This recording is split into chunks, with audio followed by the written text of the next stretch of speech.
I've got a dog next door, so she might open the door or something at some point, but she's generally fine. No worries. It's nice to meet you, Bruce. Nice to see you in person. And you, mate. And you. I've been looking forward to chatting with you. Thanks very much for coming on. So it's my pleasure. Absolutely. Are you happy for us just to crack on? We can get to know each other during the podcast as well. Sort of keeps it more, what's the term they use, organic? Yeah, absolutely fine. Yeah. Beautiful. No worries at all, mate. Right, we'll crack on then. Folks, welcome back to the podcast. And this week we're chatting with Jonathan Hull. How you doing? I'm doing all right. It's nice to be here, mate. Yeah, awesome to have you on here, man. You cropped up on my Facebook. I think you got in touch with me first, and then I started looking at your account. And can you explain to everybody, in case they don't know who you are and what you do, can you just explain exactly that? Okay. I'm kind of an accidental bike builder. It's been a funny story.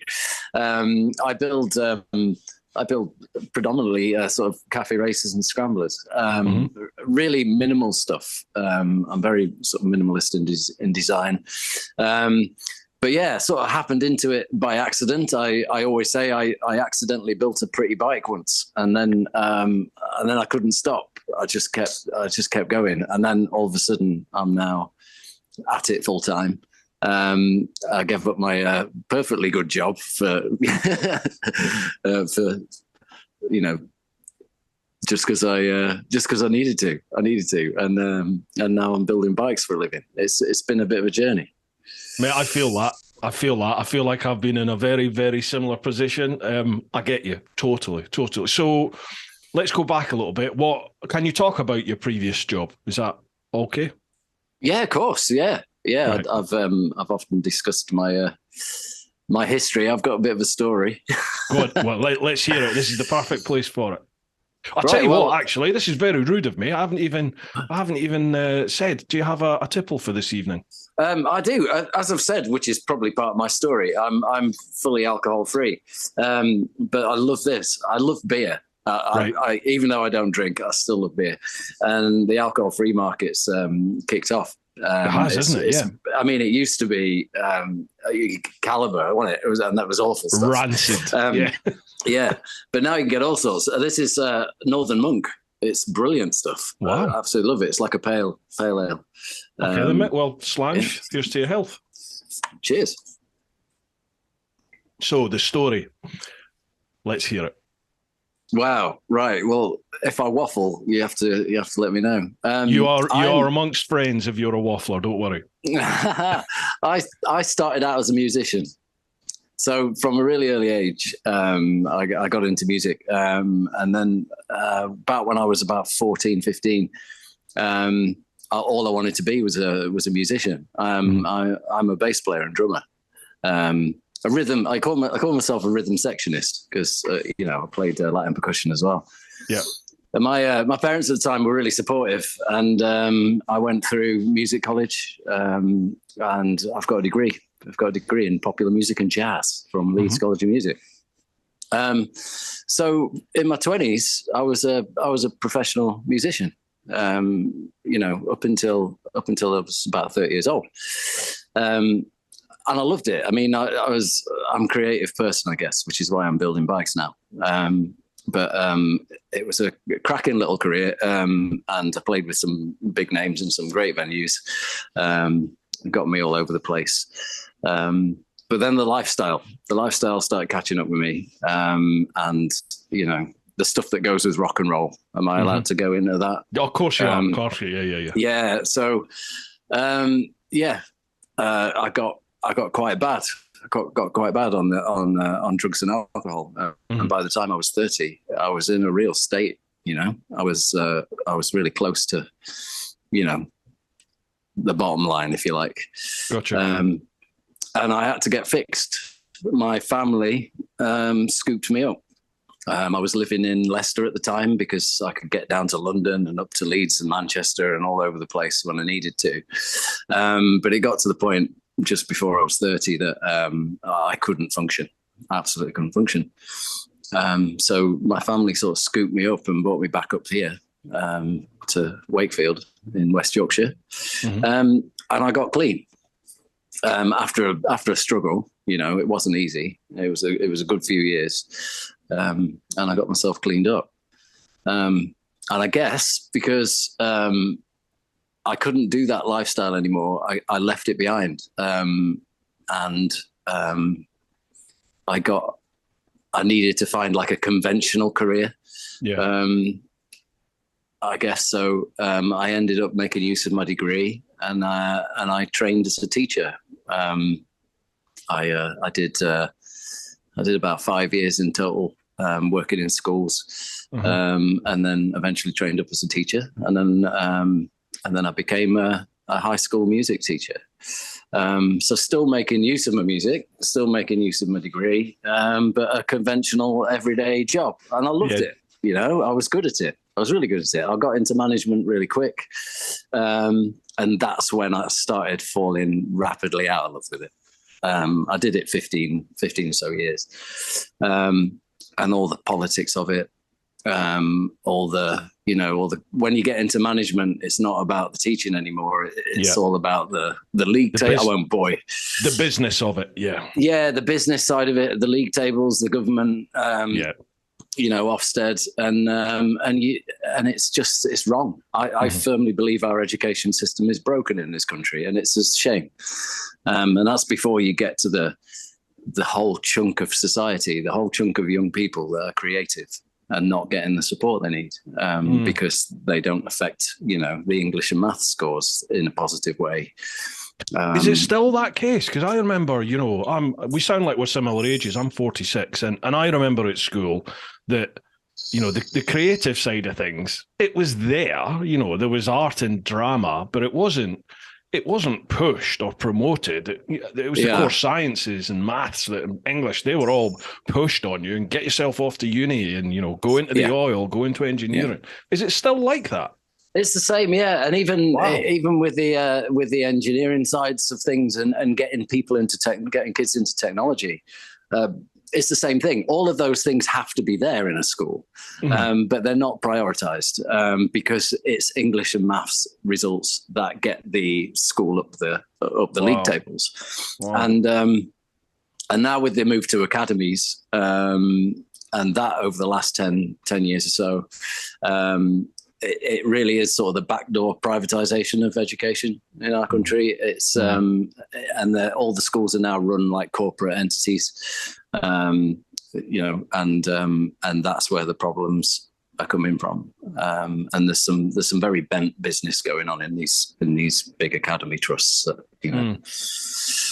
Yeah. So I fell out of love with that rapidly, and I was looking. We used to call it, because you're kind of trapped in. Once you get into teaching, you're trapped in it. Yeah. Because it's difficult to get back into your industries that you came from if you've done that, like I did.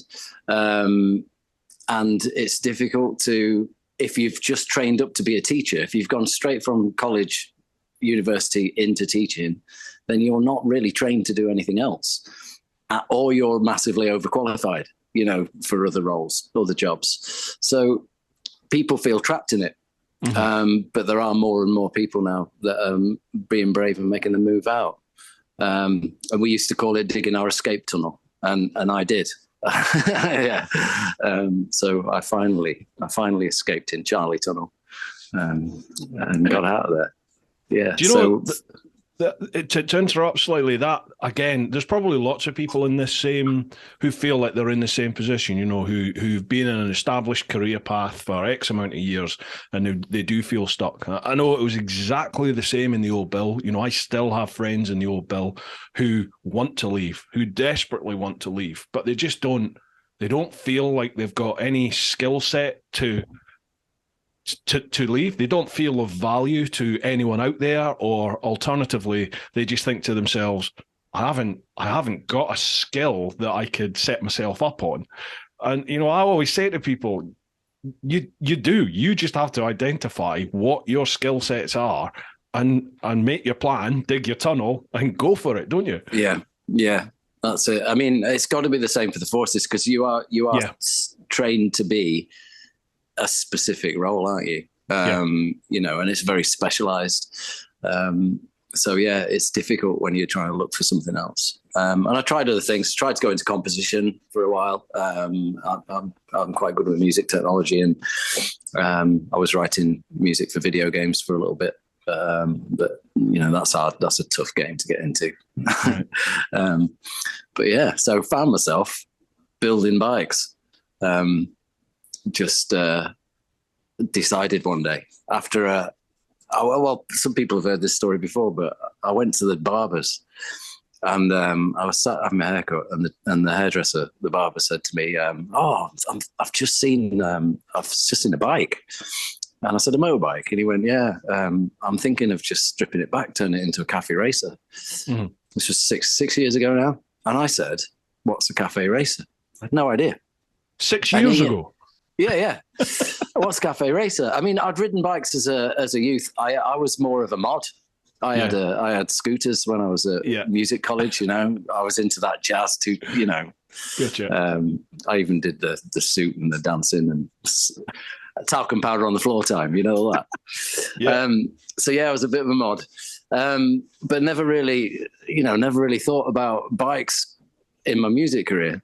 Anyway, this my barber says I'm thinking about building a cafe racer, and it intrigued me. So I went home and I did a load of Googling, and I fell in love with these things. What people were building, what people were creating, and I just kept researching it. And then I got into the Bobber Boys and the real 60s, the Ton Up Boys, and the 60s cafe racer scene, and just learning about what they were doing and why they were doing it. And I was hooked. And within a month, I'd collared my dad. I got my dad involved. And we went over to Stoke-on-Trent, and we dug a motorbike out of a scrap heap and brought it home. And I built a bike over the next sort of year. I built a bike, never having done it before. Yeah. And that's why I say it's an accident, because it turned out pretty. Wow. It was a really pretty little bike, and it was only 125. But I was using Instagram just to document it for me, just for me to put the process down. And then this little bike just seemed to go, I want to say viral, because but people were picking it up and sharing it, and it was going to all the big sort of influencer pages and getting loads of attention. And I thought, hang on, I might be onto something here. This is pretty cool. Yeah, so I built another. And it was a natural progression from that then, just building one after the other to the other. Yeah, it's been lucky. I say lucky, but I guess, all my work managing bands and the music industry and the promotion side of things has helped me quite a lot, because I'm quite good at that side of things, and people. I think I'm quite good with people. So that's been a help. And I, after my second bike, I got talking to the guys at Malay. Do you know Malay? Oh, yeah, and we got one of the bikes. My first bike was on show there in the lockdown one that they did.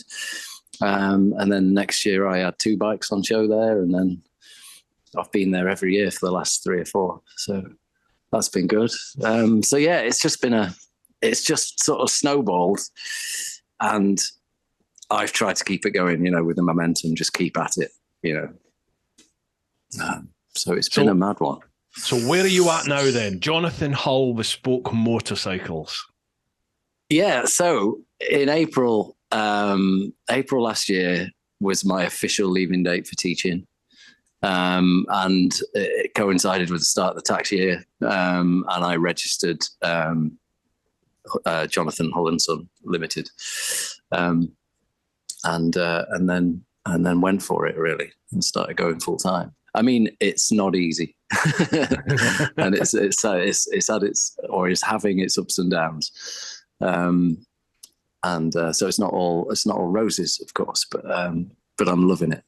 My wife says, and she's been incredibly supportive. I mean, I left a 45,000 a year job, to do this. But my wife's been amazing, really supportive. And she says, I'm a lot better man for it, it's made me a better person, which is I'm going to ask that. Yeah, I was going to ask if it's had that beneficial effect, because my wife says exactly the same about me. You know, I've thought, certainly in the first year, coming from my previous background where you're effectively employed by the government, to becoming self-employed during the time of the pandemic where it was just total unknown, I was shitting myself. So I didn't know financially if I could make it work. And I'm sure you're in the same boat, or we're in the same boat. And I thought a few times, sorry, here's my dog. I thought a few times, you know, maybe I should make moves to go back into the force. And it was my wife that basically said, don't do it, because you just weren't happy. We can make this work. And now she's just like, you're a totally different man. You're just so chilled out compared to what I was. And I didn't realize I was stressed or uptight, but apparently I was. Yeah, I mean, that's brilliant news. I mean, my mental health towards the end of my job, my mental health was rock bottom. And I think all the time in the back of my mind, I'd done it for the wrong reasons. I'd come out of this addiction and this being rock bottom, and I needed to get involved in conventional society again. And I saw that as my road to do that, to lead a normal life. And I think in the back of my mind, that's why I was doing it. It wasn't because I loved it, even though I was good at it and there were aspects that I enjoyed. And the stress of it, the stress our teachers are under in this country is unbelievable. And the hours that they work. I know people, and it's forgivable that people see teachers as like childcare, and I get it. But the amount of pressure they're under, and my wife's an English teacher in a high school, and regularly doing, 70, 80-hour weeks. It's ridiculous. I mean, she's working she does a full day at school. She comes home, she works until 11 o'clock at night every day, and Rachel, bless her's not in management, so yeah, my mental health couldn't deal with that towards the end, and I was done. So this isn't, like I said. Just to go off topic slightly, do you think there's a solution to that? Well, you mean the education system? Yeah, sorry, the education side of things. Yeah. Yeah, I as I said, I'm firmly convinced it's broken. The whole idea of the academy trusts, these big businessmen that come in to run massive groups of schools, is a terrible system. And there are good superheads. There are one or two good. The one that controls my wife's schools, they're brilliant. But some of them are just, tyrannical, and their eyes are firmly on the league tables, and they're standing in this, and the business side of it, rather than the actual teaching, the education side of it, and the welfare of the people. The kids become statistics. All the kids are to these people. To a lot of these people are, statistics and data, and then there's no real sort of love, support, and that's what I was all about. If a kid's not performing well, there's no going into why that might be. That's support. What's going on at home? Wow. It's it's not the same everywhere, and there's some brilliant people in education, but the system I don't think works, in my opinion.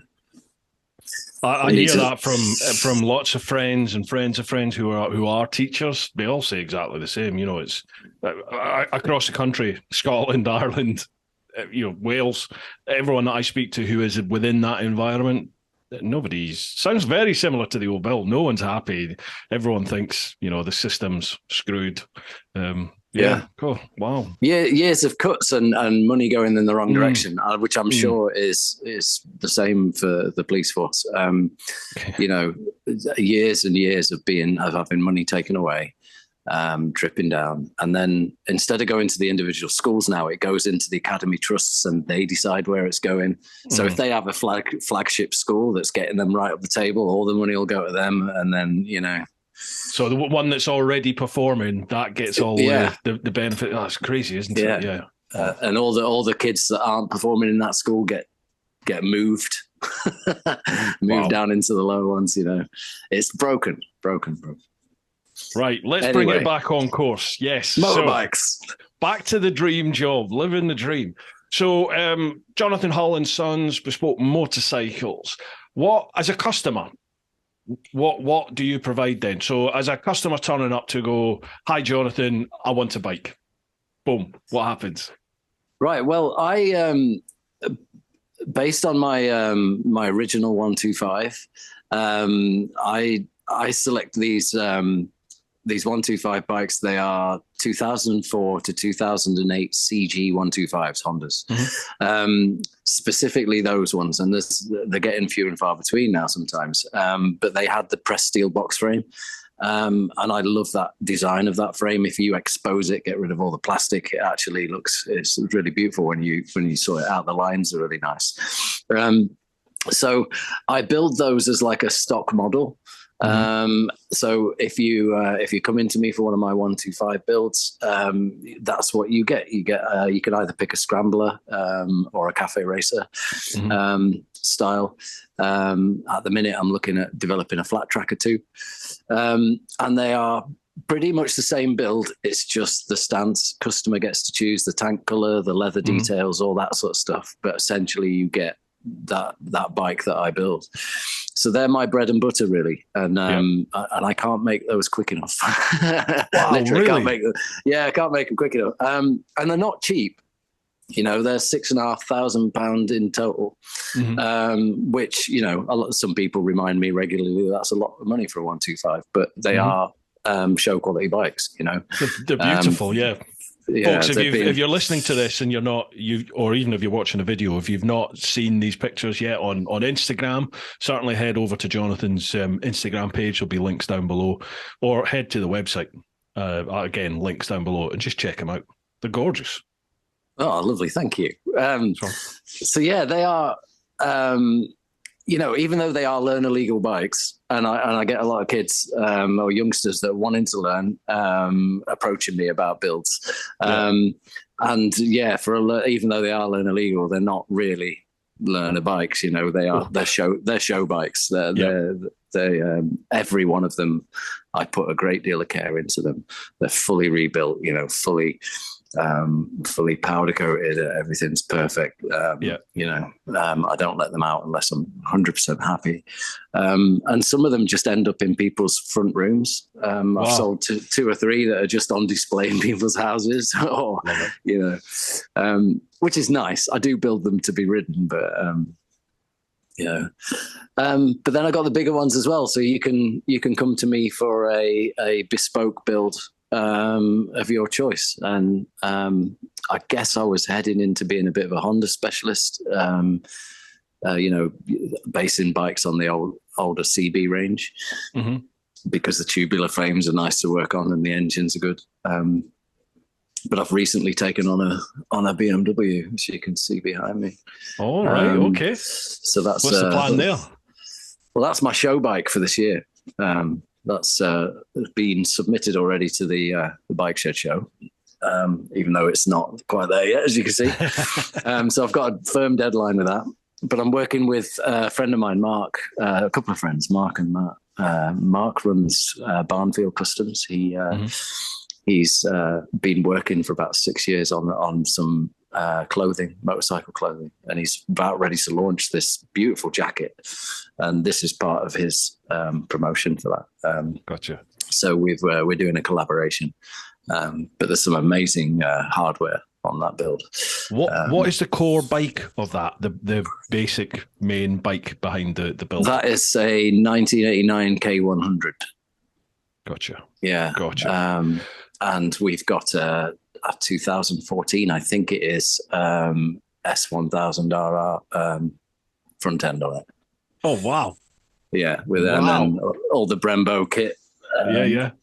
Yeah, so it's going to be a very pretty, very expensive bike. That I'm looking forward to seeing that, the finished product of that. So that's going to be at this year's Bike Shed show. Yeah, fingers crossed. I mean, I've submitted it. I had a bike there last year, the Northman. That was my show bike for last year. It was based on a 1975 CB 550.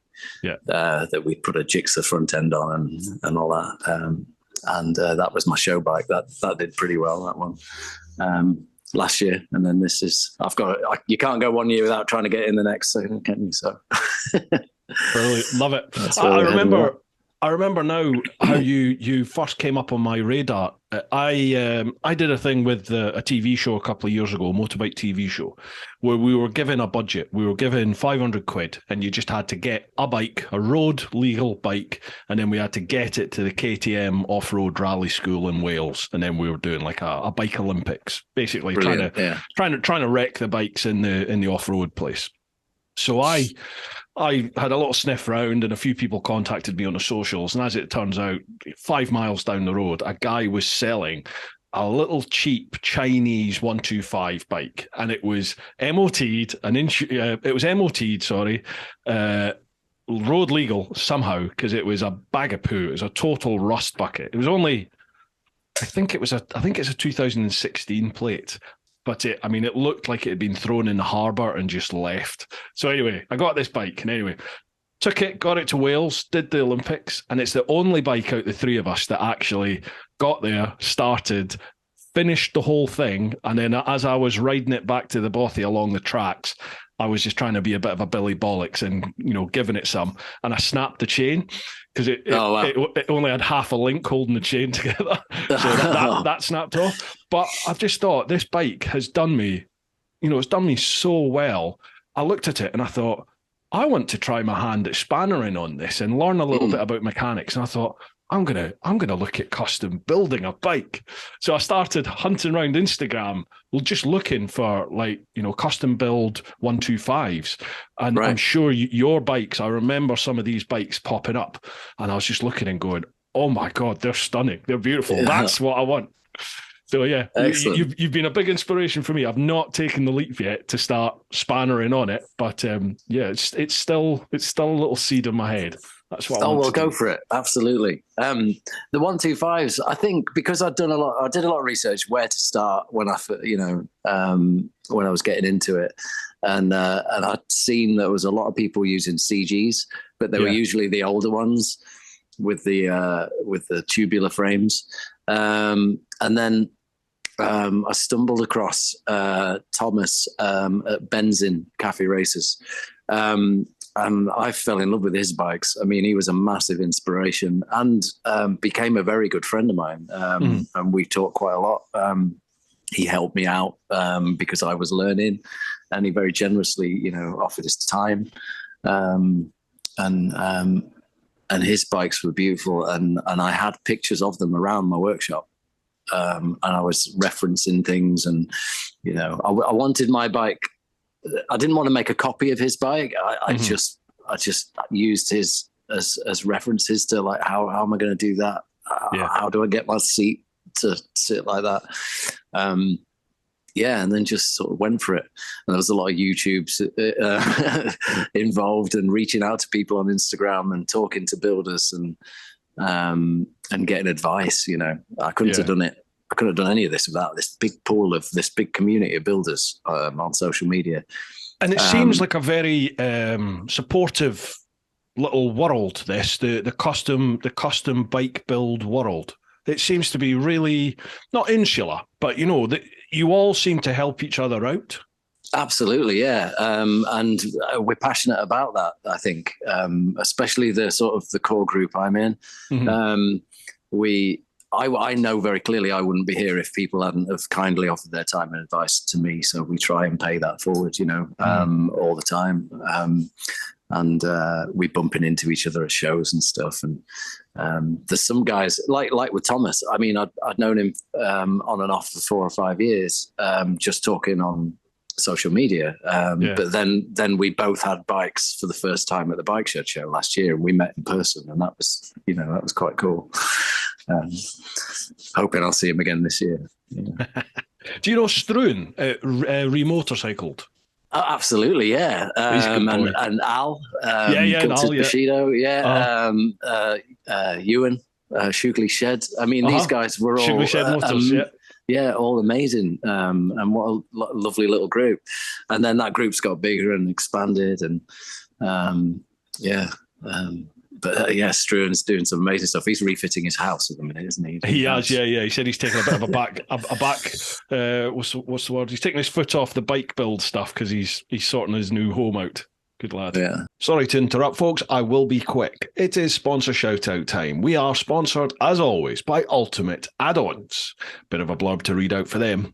Ultimate Add-ons are the premium manufacturer of mobile phone and action camera mounting solutions for motorcycles, with a kit for any bike and a proven track record of creating products that keep your devices safe, secure, and easily accessible. The Ultimate Add-ons product range is ideal for any rider, from the commuter to the round-the-world adventurer.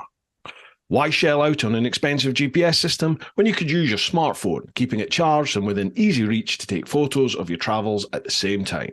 Ultimate Add-ons waterproof, shockproof and dustproof tough cases are available for all flagship smartphone models and are designed by riders for riders. Find out why Ride Magazine gives Ultimate Add-ons their coveted Best Buy certification. Keep riding this winter with Ultimate Add-ons. It's all about the journey. Now, folks, if you head to ultimateaddons.com and use the code TeapotOne10, you'll get 10% off. I've got an affiliate link for them as well, which I'll leave down below. So if you listen to the podcast, check out the show notes. If you're watching the vid, have a look at the vid description. And obviously with the affiliate, I also make a slight commission off that. Costs you nothing more. So a massive thanks to Ultimate Add-ons. We are also sponsored by, as always, the Influencer Store. Influencer Store handle all my merch. You can see up there, I've got loads of hats, there's hoodies, there's all sorts of things. So if you head to TeapotOne.com, head to the shop, you can check out all the merchandise, and that is all handled by the folks over at the Influencer Store. The Influencer Store helps you build your brand, big or small, providing you with a solution and apparel. We help you to increase your fan base while supporting you with starting your own influencer clothing line with nothing more than just an idea or design, and there are no hidden costs. For more info, come check us out at theinfluencerstore.co.uk or drop us an email at online@influencerstore.co.uk for more information. Again, there'll be links down below, folks. Lastly, a big shout out to all of you over in the clan, over on Patreon. As always, folks, I keep saying this, but it is true. I literally could not do this full time without your support over there. So a huge, heartfelt thank you from me. If you'd like to go that extra mile and help support both the podcast and the main Teapot One vid channel, then head to patreon.com/TeapotOne. Again, links down below. A massive thanks to each and every one of you who's listening or watching the podcast. I love doing the podcast. I really do. And I love getting all the feedback from you, from all the various different guests that we've had. If you could be so kind, on whatever platform it is that you're listening or watching the podcast, if you're listening on Apple Podcast or Spotify in particular, you can rate the podcast on there. Obviously, a 5-star rating goes a long way to help boost the podcast up through the ranks. And if you're watching the video, just give it a like, give it a comment, and both video and audio, if you share that with everyone that you think might be interested, that would be a massive help. All right, folks, let's get back to it. Right, dude, we have some questions to get through. How do you feel about jumping on, and we'll start working our way through them? What do you mean by jumping on? You want me to have a look on the old... Instagram? I'll go through them all here. Yeah, I've got them all here anyway. So let me... First off, as always, folks, we'll head to the clan over on Patreon. So patreon.com/TeapotOne. First question. Charlie Callard. Evening, gents. Hope you're both fitting well. All good, thank you, Charlie. So, a couple of questions. Jonathan, what bike have you not yet customised, but you're dying to do it, and why? I saw this. I think somebody else asked a similar question. Yeah, popular. A BMW was on my build list, but that's just arrived in my workshop this year. So that's a firm tick off the list. I love doing the CBs. I would like to rip the hell out of a Goldwing, and I don't mean like a GL K100. I mean, something massive. Wow. You know, big 1600 job, something with a car engine in it. Yeah. I'd love to just strip one back, just frame an engine, get rid of all the plastics off it, and just show off those huge engines. Go real minimal on it.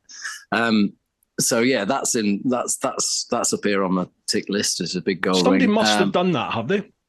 There's some beautiful, like older ones, you know, the GL 100s. There's some stunning builds. But yeah, I fancy it. I fancy one of the big ones. And for the same reason, and this will, excuse my language, piss off the Harley guys, I'd love to rip into a Sportster, get my angle grinder on it. Yeah. And do a cool sort of bobber on one of them. Drop handlebars, you know, single seat, bare back wheel, you know, one of those. So I fancy tearing a Sportster to bits. So yeah, I've got a few that are on my list still. So you mentioned always the BMW K100. Why in particular that one? Why has that one been like on your list to go for? It actually wasn't the K100. It was the older R's that I fancied. They were on my sort of tick list. The K came about because Mark bought this bike 3 years ago, intending to do it himself.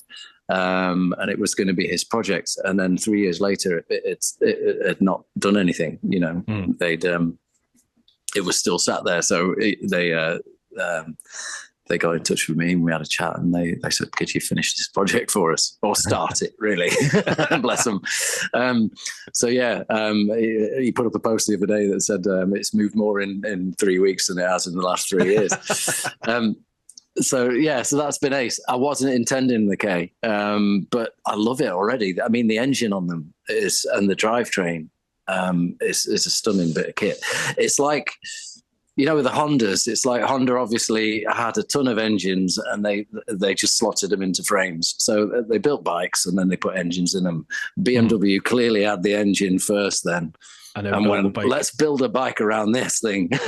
Because the frame is just sort of stuck to the top. I mean, it's not, you know, the engine's the stress member, and it's just the frame's there just to steer it and hold the rider, really. Is that what you look for then when you're looking to start a new project, or just, you know, like mind porn about bikes in your head, like, oh, this is I shouldn't have done that face, sorry, I shouldn't have done that. But do you know what I mean? Like, in your head, when you're thinking about a bike and a design for a bike, and you're thinking about that, like the ingredients that are going to be in there, when you think of a bike, are you thinking, is that something that you look at first of all? Is the engine, the chassis on the back? Are you looking at all the bones of it? Yeah, the bones, the core components, and going, right, what can I do with that? How can I accentuate this? I've never been a fan of the big sort of sports bikes. I don't like massive fairings on bikes or all that sort of fiberglass or plastics. I want to see its skeleton. I want to see how beautiful it is underneath. I love engineering. My father was an engineer, and I'm fascinated by it. And I want to expose the engines. That's why the Northman, I based that on a CB 550, because the engine block in those is just a stunning thing, and the sound it makes. They're an incredible engine, and I wanted to show it off. So the bike, if you see the Northman, the bike is incredibly minimal. I mean, it turned out really pretty, because it's all about that engine and frame, and the bones of it, you know. So that's what I'm looking for. I can't, you know, if I go down to Squires, the local, you know, biker cafe, and I have a look around there, I'm undressing bikes. You know, I'm mentally undressing bikes. That's what I do. What do they look like underneath all that, you know? Yeah. Can I do anything with them? And there's a few bikes I wouldn't touch. Somebody was asking me why I choose the CG 125 over the GN, the Suzuki's, because they were very, you know, really reliable bikes and well built. But when you get into the bones of them, they're all over the place. The design, you know, when you strip them back, they're not pretty. Right. You need I like parallel lines. I like the seat and tank to be parallel with the road. I'm constantly looking at, getting the lines right. Is one of my taglines, I guess. Yeah. So you're obviously a very visual person then. So can you visualize the end product before you've started, or do you just not make it up as you go along? But for me, what I'm discovering, I don't class myself as a creative person, but what I'm discovering in the video editing side of things is I'll sit down a lot of the time, especially with my tour stuff, and I'll have no idea. I've got no idea how this video is going to go. I can finish a day being out on a bike and think to myself, well, what am I going to do with that? But once I get down there and I start working my way through, over time, I start developing, like, for me, a story, like the layout of this video, how it's going to be, what the story is going to be that I'm going to try and portray. And I can start piecing things together. Then it's like I'm being reactionary, but I find it very hard to sit down and go, right, I'm going to plan a video for this, like if I have an item to review. I do find it hard to sit and plan something beforehand. I just have to just go out and just film a load of stuff and then work with it afterwards. But surely that can't work for you. Well, it is in some ways. I mean, I have a very clear picture of how I want a bike to look. Before I start it. I mean, and I'll have the donor bike on the ramp in here, and I will just sit with a cup of tea or a beer, and I'll look at it for ages, and I'll be planning it out in my head. I don't draw, I don't do renders or anything like that, which a lot of people do. But I have a very clear picture in my mind of what the end result is. And I think you have to as a bike builder. Yeah. If you don't, then it can go all over the place. And there are some beautiful builds out there, but as you probably know, there's some awful ones as well that have clearly gone wrong. Wait till you see what I do with this little Chinese thing I've got.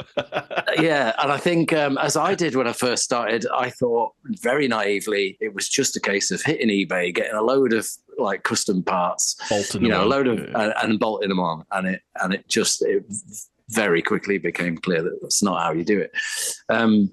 So yeah, I have a really clear picture of how it wants to look like, but then actually getting it to where it needs to be, that's when I think, how am I going to do that? I have no idea. Just get on with it, and generally it works itself out.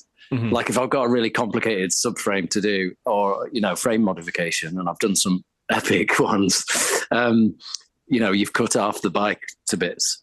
The point of no return when you've got this perfectly good frame with a V5 that's in pieces, and you've got to start putting it back together in how you want it to be. Yeah. And that's when it's just right. I've got to get into this, and then you start, and it starts working itself out. Similar to your video editing, I guess. How long does this design process take for you? You're saying you sit there and you're looking at the bike and you're trying to visualize. Does that happen for you over a course of hours, or are we talking days, weeks, months? It can do. It can be really quick. Or the Northman, I had that built in my head for a good couple of years before I built it. So I already knew, it was my dream build, as a bike builder. It's like, if I could, and I had the resources, what would this bike look like? So over a couple of years, I was building it in my brain. And then I sold 3 125s, and I just put all of the money straight into the Northman. It cost me about 13.5K just in parts. That's before I got my spanner out. Wow. I had a very clear picture of what it was going to be. So that was, it was just a case of realizing that. And some of it was fairly straightforward. And some of it, like the tailpiece, like the seat cowl, I had 40 odd hours in that.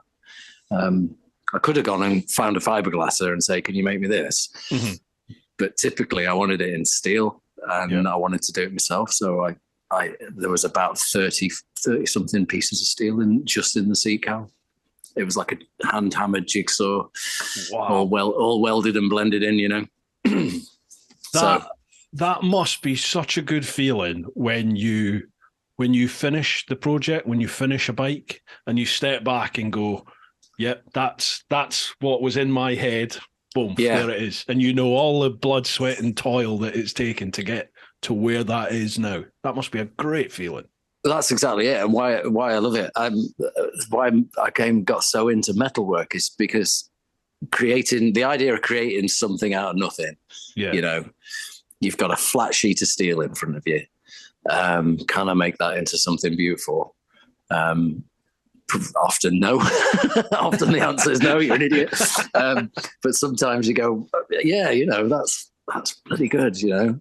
You've put the hours in, and I think one of the questions we probably come to was somebody's asking me about the most important skill I've learned. Yeah. So yeah, that making something out of nothing, even if it's just a wheel spacer or, you know, a lug for something or a cap for a rev counter you don't need anymore. Yeah, even those little things, I get a lot of pleasure out of making my own parts, you know. I bet, yeah, definitely. But it must be very rewarding coming from an environment where you don't feel valued, you don't feel like you're getting any reward for all the graft that you're putting in, to all of a sudden being effectively the master of your own destiny, being, you know, you're self-employed, and now you are getting all that. You're getting it not only from your own feelings of reward for what you're producing, but you're getting all the accolades as well, and people, you know, seeing your end product and admiring it for the art that it is. It must be awesome. Oh, it's lovely. That's why I do it. I mean, I'm lucky. Like I keep saying, I'm lucky. My design fell right in at the right time with this sort of new wave cafe racer scene. That fits with sort of Malay and the bike shed and all that, and the popularity of all that. So I hit that at the right time, and I slotted into that sort of scene, I guess. So there's been some luck involved in it. Yeah, I am, as my wife says, I'm a better person for it. My mental health is just so much better. It's not easy though. I mean, I get a lot of, am I waffling, Bruce? No, please, no. So it's what I say to people when they come on here. It's like there's no time limit. We're just having a conversation. You know, it's just two people chatting. It's just very human, isn't it? We've not got an hour to get through all this, and these are the topics we've got to hit. We just go wherever it takes us. So don't worry about it. Whatever you want. Well, you tell me shut up if you need to. I can't remember what I was saying now. Your mental health. Your wife was saying that you're in a much better place. Yeah, I mean the move. She's been incredibly supportive. Entirely grateful. I mean, there was a point before Christmas where, you know, the orders were dropping off a little bit, and I was getting worried. And I was thinking, am I going to have to go back to teaching? Can I still make this work? I've got 2 small children. I've got to be a provider. Yeah. And at the end of the day, I have to pull a wage out of the business, whatever happens, to keep the lights on in the house, you know. Yeah. So it was getting tough. And it's struggle, isn't it? You know, it's got its own stresses. So cash, the odds are stacked against you in this country for setting up a small business. It's not easy. You know, there's a great deal to think about. Cash flow is a killer. I am either stock rich cash poor or cash rich stock poor, you know, and there's no kind of fine balance in that. On face value, you could look at my website or get in touch with me and you think, well, these are expensive builds. You must be making a lot of money. Well, I'm not, and the margins are very fine, you know. Parts are very expensive, especially if you're after a bike. You know, like I said, the Northman cost me 13.5K before I got my spanners out. So I've always said that I won't profit from my builds. I just get paid for my time. So it's parts plus my time, and that's the price. And I don't sort of negotiate on that. It's that's how it is. If you come to me with a budget, I will factor in my time to that budget, and I'll say, well, we can build this bike for this amount of money. And you have to, don't you? You have to. Yeah. Because people come to me and say, all right, I've got 10K, I want a bike, and I'll say, well, this is what we can do. But yeah, so it has got its stresses. It's hard work, and especially at the minute, I'm a one-man band, and I'm hoping to, develop that and progress, get out into a proper unit, and take some staff on. Is my plan. I'd like to make use of my teaching, teaching qualifications, and get some, try and take on an apprentice or two. Yeah. I mean, I used to work with sort of naughty boys a lot. Behavior people, kids with behavior problems. I'd like to do something with that, if I can. But yeah, I think what I was saying is Bruce, I get quite a lot of young people coming to me, approaching me through Instagram, saying, "How do I set up? I want to build bikes for a living," Yeah. And I will be there, and I'll give as much advice out as I can. But the one thing I say is, it's not easy. It's not. You've got to have a plan, Yeah, I get the same as well. People go to me, "Oh, you're so lucky doing the job that you love, blah, blah, blah, blah, blah. I want to get into." As soon as you mention YouTube, everyone thinks you're minted. Everyone thinks you are rolling in it. But, you have to say to people, that there are those out there who seem to make it big really quickly. And fair play to them. All the best. Enjoy. But for everybody else out there, it's a hard, long slog, isn't it, to build? Yeah. And it's not just YouTube. It's any business that you start. It takes graft. It takes a long time to build it, and you've got to keep nurturing it. And as you said, you're riding the wave, because you're up one day, and then the next day, someone doesn't pay an invoice, or an unexpected bill, or the tax man comes knocking at this time of year, and you're like, all that graft I've put in, oof, you're getting all this for nothing. It's just a real roller coaster, I find. But for me personally, I'm so much happier, and I love being the master of my own destiny to an extent, rather than being under the control of like an organization and people telling me that's what the I can key, do. isn't it? I was never very good, and I probably get that from my mother. I was never very good at being told what to do. If I see something wrong, I will say, I've got no problem speaking truth to power, as they say. I was the opposite. And that used to get me in trouble, people, especially with the academization, they want to surround themselves with yes men in management. And I certainly wasn't that, I was the polar opposite, man. I grew up, and I was a prefect at school. I was almost like a straight A student. I worked hard, I grafted. I believed in role and authority, and both. I was fine. I was fine with all that. And it was once I was in. Do you know? It was once I was in the old Bill, and I can't remember at what stage. I think maybe once I started specialising in a few different areas within the old Bill, and I started seeing that the levels of hypocrisy within like governments and high flying organizations that we'd end up doing some work with, and you're just like, it's all bullshit. It's just everyone's winging it, and everyone's out for themselves here, and it was just like, no, it was like all the logic that I thought was in place, it didn't really make sense to me anymore, and I was just like, not really. I don't feel like I'm part of this world anymore. I want to make my own way now. So, I think it's probably a good 10 years ago that I started thinking, I need to separate from this. Start digging your tunnel.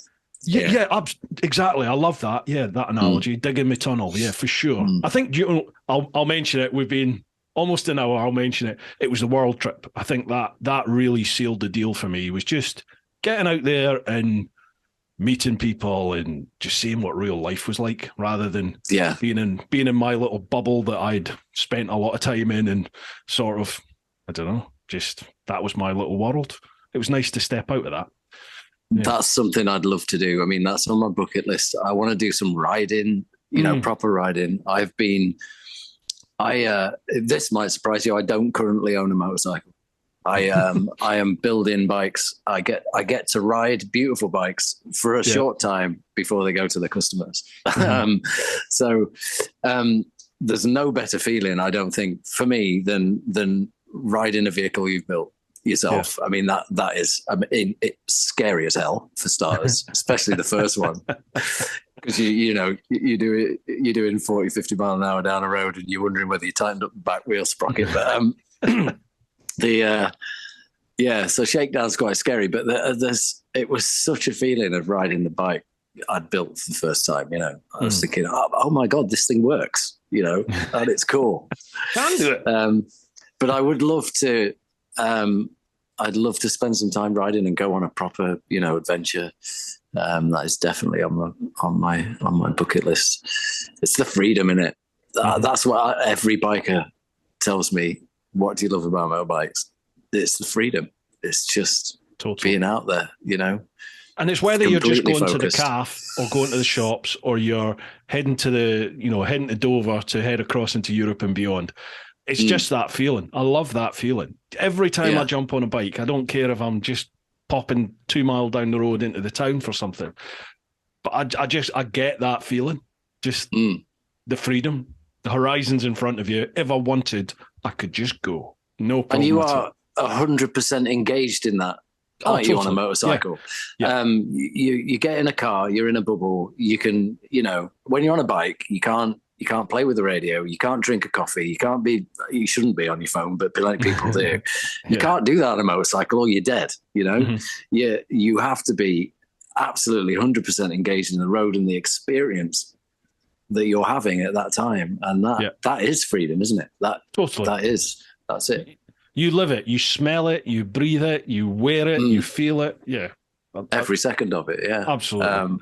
Fuck it, I need out on my bike now. I know.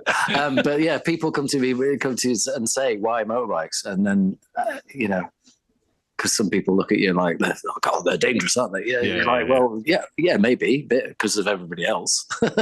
Yeah. My granddad used to say, I'm all right, it's them others. It's one of them, isn't it? But that's it, trying to explain to them that freedom. And you don't get that until you get on a bike, do you?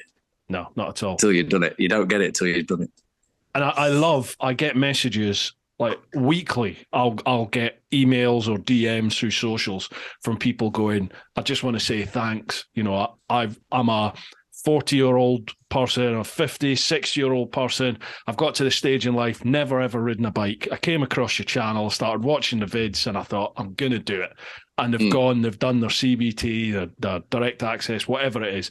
And now they're like, I pick up my first bike, or I've now got my first bike, or I'm going on my first trip with some mates. You're just like, this is brilliant. This is awesome. It's like you're passing on the torch, isn't it? It's like, yes, welcome, enjoy. Yeah, right, we've answered the first question in an hour. Yeah, it took about an hour. Right, so Charlie's got a second question. He says, so after 48 years on our shelves, Lilt is now being discontinued and rebranded to a Fanta flavour. I didn't know that. So with that in mind, Lilt. Yeah, me too. So with that in mind, if you were to have your own soft drink, what flavour would it be and what would you call it? Wow, random. Oh, my word. I have no idea. I never knew that about Lilt. Oh, I remember you remember the slightly... 1980s, slightly racist. The Caribbean. Here comes the Lilt man. Yeah. I used to enjoy Lilt when I was a kid. I don't know. I mean, I'm not a big drinker of soft drinks. I drink tons of this, alcohol-free beer, but I don't know. See, I'm Scottish, Charlie, so we already have our own soft drink, Iron Brew, and I don't think that can be better. Of course you do. So, it's already there, isn't it? Right, Charlie says, keep up the great work, gents. Cheers, Charlie. Thanks very much. Oh, thank you, Charlie. Next one, Patrick Collum. Hello, chaps. How you doing, Patrick? First off, with the modern retro scene booming, CB1000R, Z900, RS, etc., is there any of the current crop of modern bikes that you think could be an awesome base for a new modern retro? Well, we've touched on that, haven't we? Yeah. We have touched on that a little bit, and it's like I said, it's all about the bones. A lot of the modern bikes,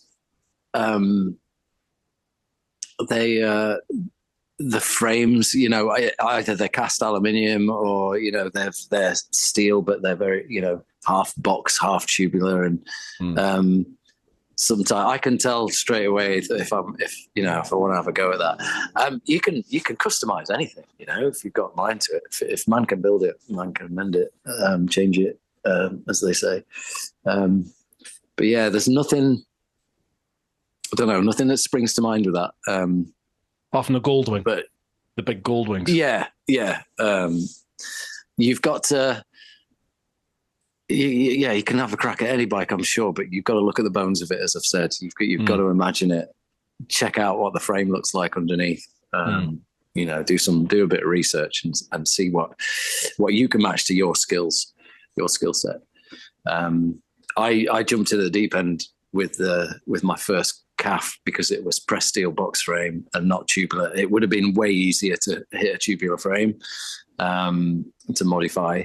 But modifying a pressed steel box frame is not very straightforward, and you have to very quickly get your welding skills and cutting skills. Why is it, man? So pardon my ignorance here, but why is that? Why is a pressed steel frame so much harder than tubular? Just because it depends what you want to do, especially if you go in for that retro look, and you want to use it. You're looking at using seat hoops and modifying that way, or a tubular frame lends itself better easier for modification, because you get the materials in, you can buy the tube in that's the right size, and you can redirect it, and you can make it. Shape it the way you want to do a lot more easily than you can with a factory bespoke pressed box frame. One that's been stamped out. I mean, you are stuck to those sort of shapes then, and you have to start really thinking out the box of how you're gonna tackle that. It's a lot easier to cut a tubular subframe off and then redevelop it yourself. Right, gotcha.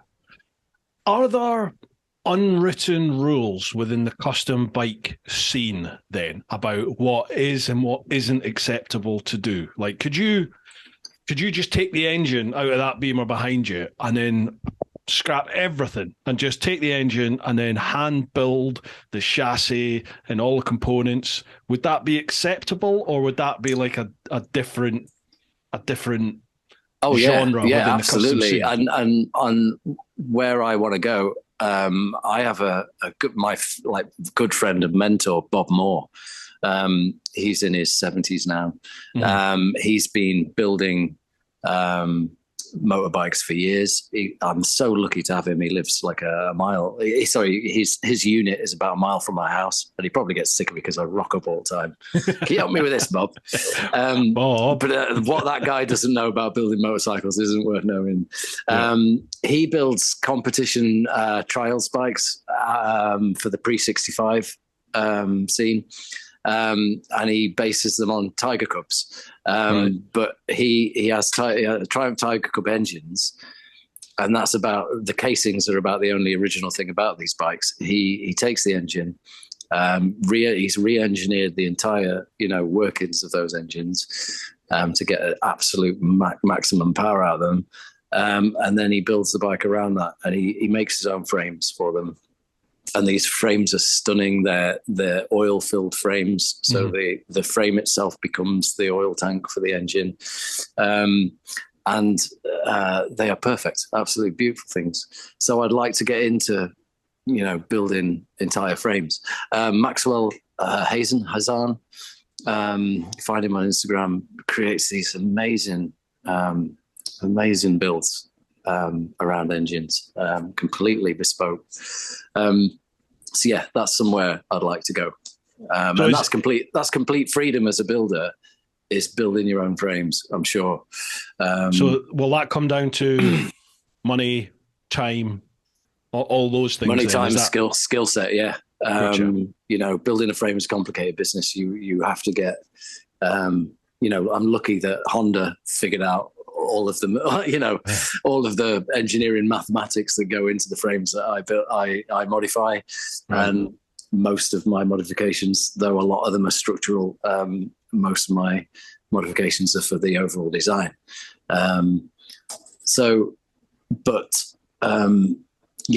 Designing a frame from scratch is a difficult thing to do. You have to be considering the trail, the ride, the structural implications of it. It's a tough thing to do. But yeah, somewhere I'd like to be. Back to the question you said, is there unwritten rules? I've taken on other people's projects before, and I've bought donor bikes that I've had a half go at. Somebody's had a half go at, and some of the structural things I've seen, these bikes that were on the road, and you were thinking, how is this thing not fallen apart? How are you still alive? I've seen modifications that have been, quite frankly, incredibly dangerous. So one of my things, right from the start, anything structural I take out of the bike, it goes back in a different way, in order to create my design. You can't just take an angle grinder to a bike and cut out big sections of it and expect it to behave in the same way. You have to be absolutely sure that you're putting everything back in there, and that it's a safe structural, bit of kit when you're finished. Gotcha. And a lot of people, I see some things on Instagram that I cringe at, there's nothing holding that bike together. Yeah. It's interesting. Do you ever look at car design on car design on Instagram? He's a chap who does like computer renders of possible new bikes. So just say at the moment, the new GS, which is being talked about. So or say the latest M1000RR, BMW M1000RR, before that actually came out and was public, people could see it. He will do a render of what he thinks the new bike will be. And they're beautiful. Yeah. They're photorealistic renders that he does. But he has, because it's his bread and butter, and he's a bike journalist anyway, and he's got the knowledge about bikes, and rendering and things, he will sit and look at other pictures. People send him pictures and go, oh, look at this custom bike. Someone's done a customization of, again, let's say another S1000RR. And you look at it and the picture looks stunning. But he breaks it right down into the minutiae, and he'll look and he'll go, yeah, but if you look at that, where's the travel for the front suspension? He'll look at the picture, and first thing he notices is, well, there's not enough space for the suspension to move, so that suggests that's not actually a real bike. And then you'll pick up that, well, there's no cable going to or where is the caliper? It's been built as like a show bike rather than an actual bike, right? Yeah, well, it's not actually been built. It's people doing computer renders and then putting them forward as, this is a custom bike that's been built. And he it's just the little wee things that because it's his bread and butter, he picks up on that when he looks at it. Whereas I just look at it and go, wow, that looks amazing. He looks and goes, it's not a real bike, that. Paul, you come across Ziggy Moto? Ziggy Moto? Yeah. No, I don't think I have. Absolutely huge on Instagram. He's the same. But he actually builds bikes. Right. And he's had a bit of stick in the past because he puts these beautiful renders up. I mean, he's a very talented guy, and he'll design, beautiful computer renders, and they're, like you say, photorealistic. The difference with Ziggy is he then goes and builds it. And it looks exactly as he planned, wow. Which is quite amazing. And he's been a constant inspiration to me. And we've met a few times, and we speak on Instagram. And he's incredibly supportive, lovely bloke.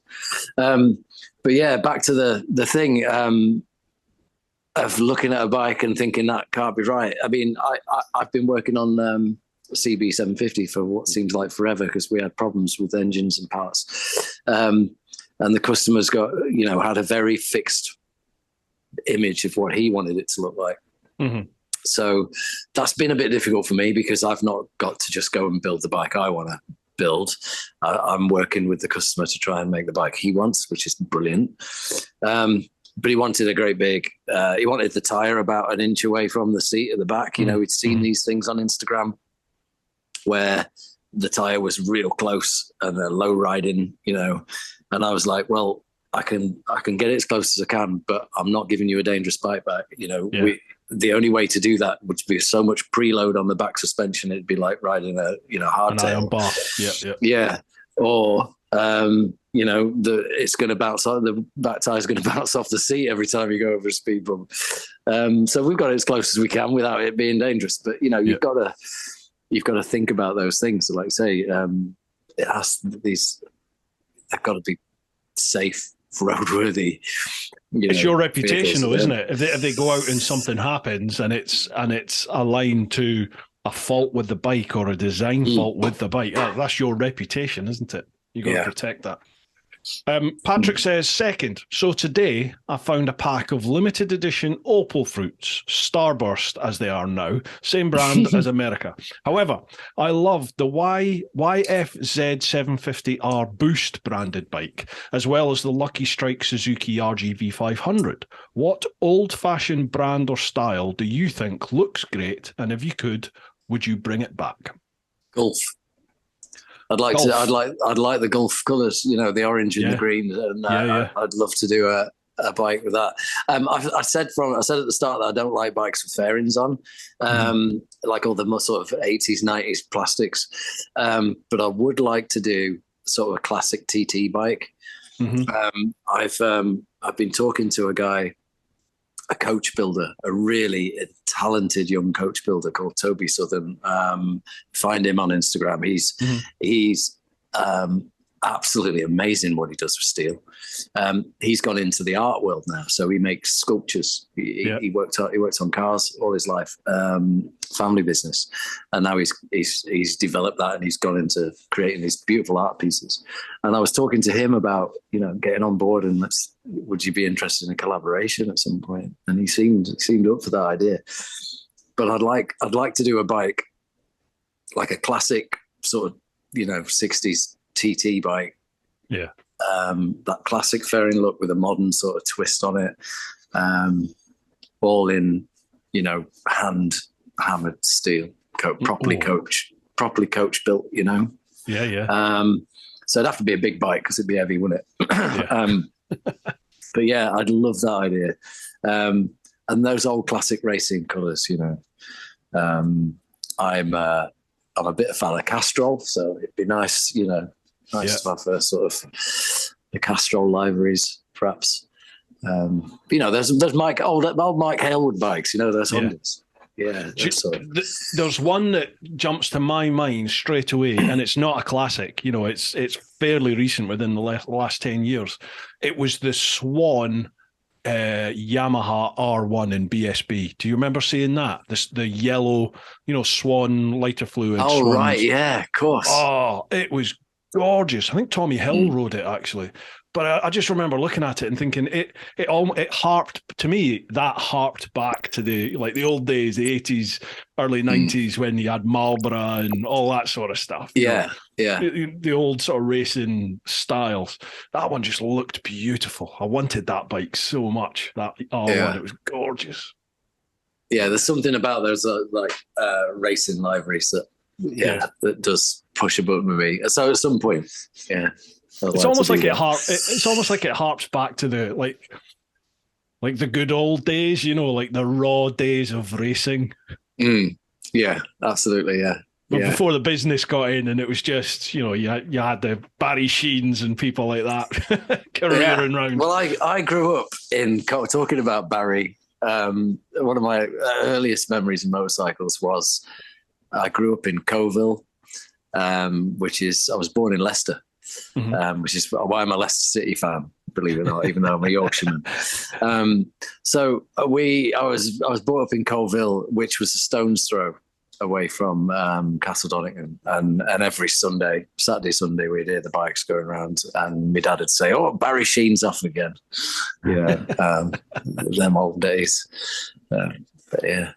I wish I'd got into bikes at a younger age. I was very late to bikes. It was sort of 2008 before I got into them. So that whole era just passed me by, and I see all the old footage and just think, oh, it would have been awesome to turn up at Brands Hatch. Brands Hatch is 20 minutes up the road from me now. Turning up there with 100,000 people in the crowd to watch your racing, it must have been amazing. Absolutely, yeah. Wow. Absolutely. Right. Cheers for that one, Patrick. We'll move on to next one. Lee Vigor. How you doing, Lee? Lee's he's a professional bike tester, actually. He works, I think, for Triumph predominantly now. Oh, wow. Hello, both. Hope you're well. What's the one bike that you've built and regretted selling the most? The Northman. Is it? Yeah, I that was, like I said, I was planning that in my head for 2 years before I built it.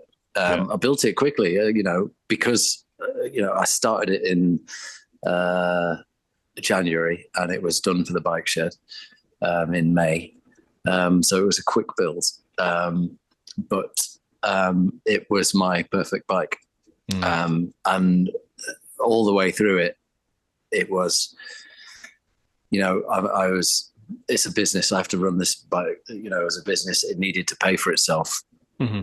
And halfway through, I was originally building it for me. And then halfway through, I got a commission from a customer who lives local. He's actually had another bike off me since, which is amazing. And he kept coming down to the workshop because he only lived in Leeds. And he was saying, he kept seeing me build the Northman. He was saying, oh, can you put that on my bike? Can you do that to my bike? And it got to the point where I said, do you just want to buy this one? Anyway, he had to think about it, and it was way over his budget. But he eventually got back to me and said, you know what? Yeah, let's do it. And took the pressure off me because I knew the bike was paid for, and I gave it him a bit cheaper than it was worth because I needed it for the show season. So I said, if you don't mind me keeping hold of it for various dates throughout the summer, then you can have it for this price. I love that it's local. I love that it's just up the road. I love that it's being enjoyed. I was just going to ask, do you know where it is now? Do you get to see it? Yeah. It's due back in for a service soon. And I talk to the customer quite regularly. He's actually having a 125 off me.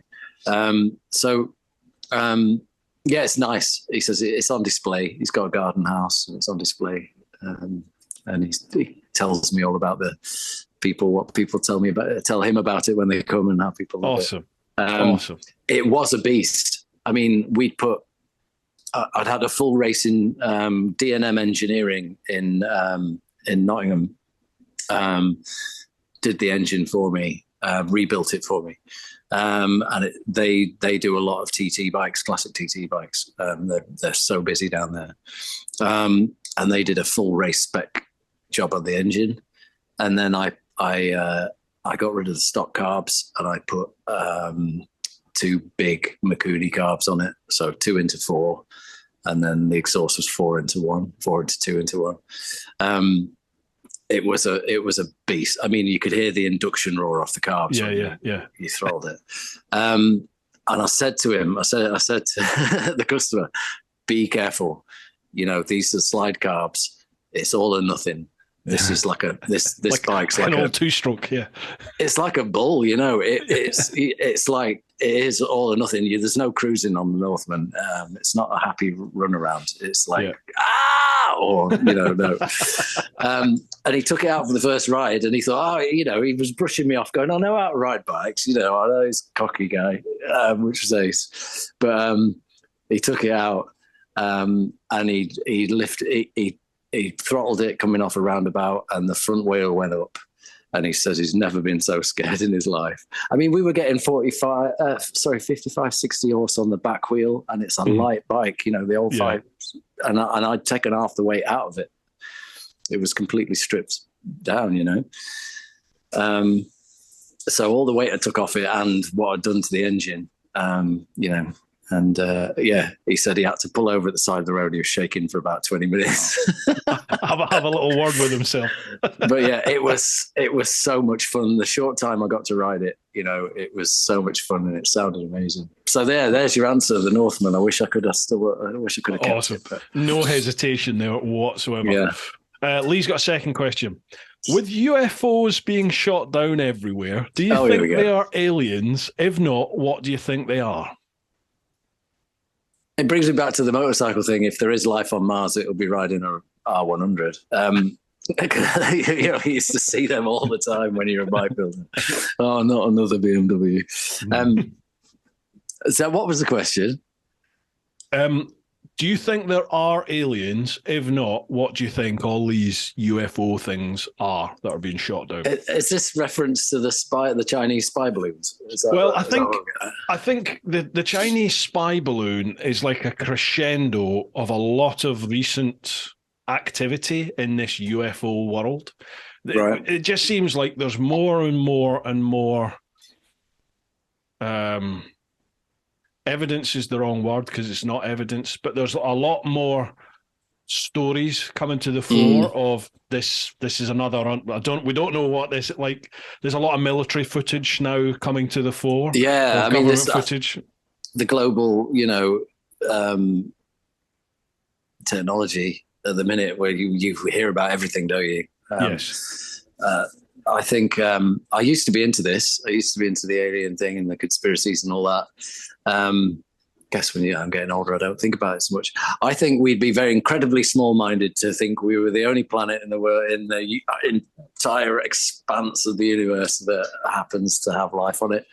I don't really buy into this, we're the chosen ones kind of mentality. So yeah, I think it'd be small-minded to think we were the only thing out there, but I'm not qualified to make to tell you what and where and how. I kind of think I'm the same as you. Like when you see, I love listening to people like Professor Brian Cox and stuff talk about the universe, because it just blows my mind. You just can't appreciate the scale of what allegedly is out there, eh? And as you said, snippet that he says about when people say, "Isn't there more to it than that?" He says, "What more do you need?" I mean, we're a tiny speck in time, where we've come from stardust, and we're alive, and we think, and we're conscious, and all that. And it's like, for this brief moment in time, and it'll all disappear again. It's like, what more do you need than that? Yeah. And I've got the same sort of attitude towards it as you, in that we simply can't be the only living organisms out there in that big soup. We can't just be the only thing. But another part of me thinks, I think a lot of this, what if it's us in the future coming back to have a look? Well, there's that as well, isn't there? Because who's to say that doesn't happen? I am 100% sure that we don't know the half of it. Of course. Populations have been controlled since it used to be, religion that controlled populations, and now it's corporate media and technology that controls populations. There's always been a way, and I am 100% sure we don't know the half of it, less than half of it. I think there's an incredible amount going on in the world that we just choose not to think about, or because we've got more important things going on, like our breakfast or whatever.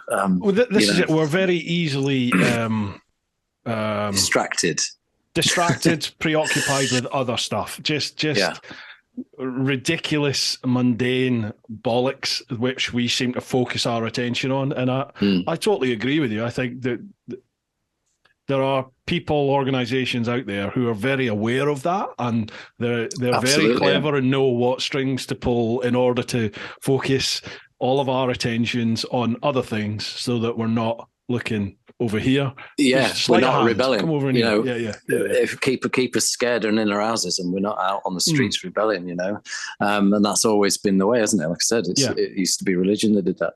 And I wouldn't be where I am if it wasn't for social media, Instagram specifically. It's given me my platform, and I'm, it's most of my business comes through Instagram, directed to my website, and that social aspect. So I am in that world, whether I like it or not. Same. But then when I step back, often I get cross with it because I'm thinking, well, this, I can see the control. I'm an older guy. I've not. I remember when, like you, we're very similar age. You said I'm 47. I remember a life before the internet, quite clearly. And, I was a child of the 80s, and I lived through the 80s, which is remarkable. Any of us did. We had no. You feel quite fortunate now, don't you? I genuinely feel fortunate not to have had internet. There was no car seats, no crash helmets, no, we didn't have to wear a helmet on a bike. We didn't, we just stayed out all night. We were out from 9 o'clock in the morning till it got dark. Yeah. You made your own way to school. Yeah. When you see the street lights coming on, that's time to come home.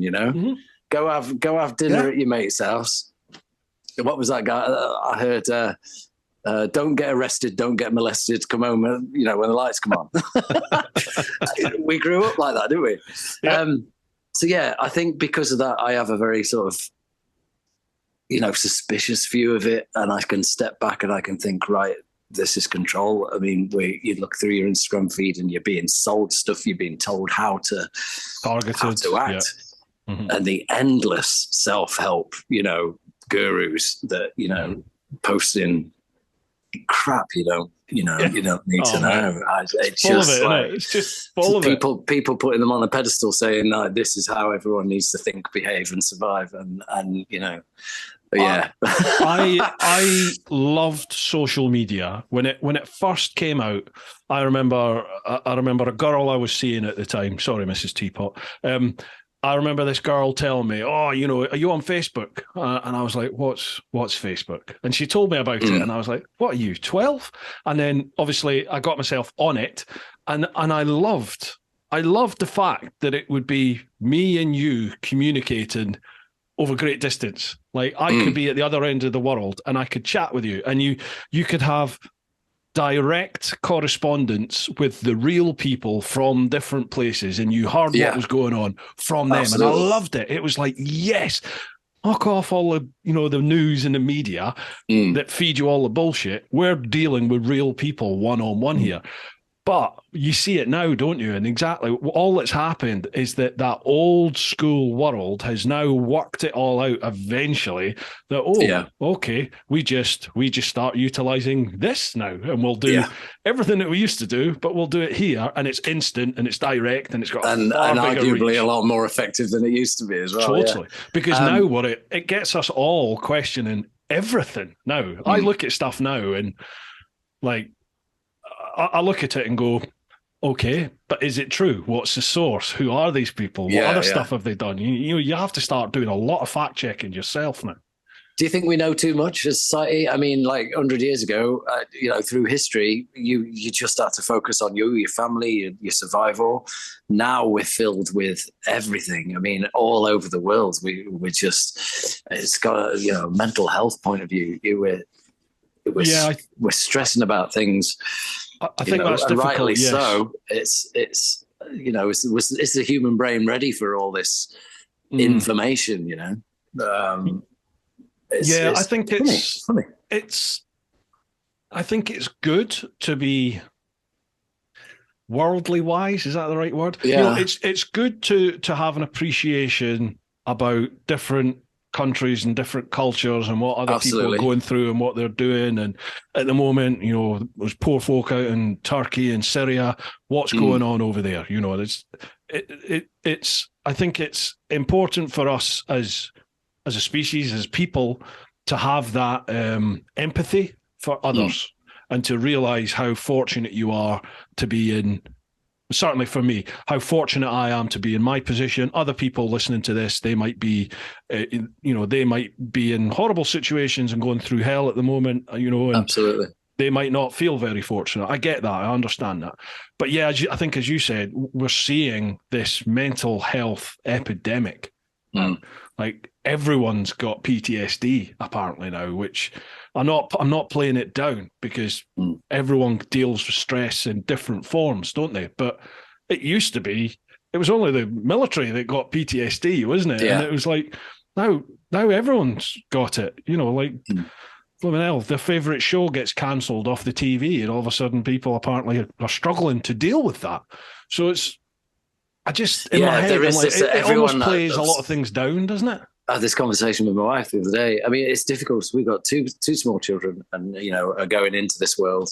We're lucky that we're both teachers, and we both, you know, work with kids, and we understand it, or training for that. But yeah, there seems to be this sort of epidemic of everyone needing a diagnosis, you know. Yeah. And that's great if people really think that they need, you know, they've got a problem and it needs sorted out. That's absolutely fantastic. But it just get help. Yeah. But there seems to be this thing at the moment where you're not normal unless you've got something wrong. You know, and it's almost like it's label, if you like. You know, it's almost like it's become in vogue.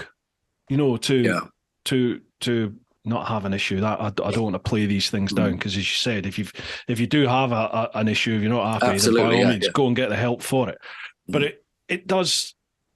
I do look at things now, especially with kids. You know, kids that are growing up now, they have got so much to deal with compared to what we had to do. Because for us, like, if you were having a bad time and you went to school, like, say you were getting bullied when you turned up at school. Well, generally, you could, by the time when you got home, well, you weren't being bullied anymore. Yeah, you still have to deal with all that. It's still on your mind, but you weren't having to you weren't having to deal with it once you were at home. They weren't turning up at your house. There was an escape, wasn't it? That was just what school was, and you come home and you were safe again. All the time. Yeah, and that is terrifying, isn't it? And it's not just people at your school. You're opening yourself up to the entire planet. You know, anyone that's got internet access could have a pop if they want to have a pop. So, you know, I do sympathise and just think, Jesus, I'm so glad I'm past my formative years to that extent now. Because it's got to be. It's terrifying as a father, you know, to two young children that are going into that world and doing your best for them. As you said, though, I have quite a big follower base in sort of Malaysia and India because of the CG125 thing. Yeah.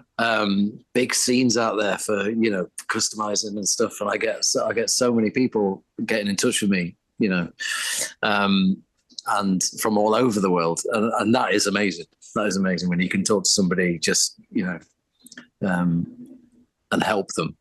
Yes. You know, with their projects from thousands of miles away. I love that.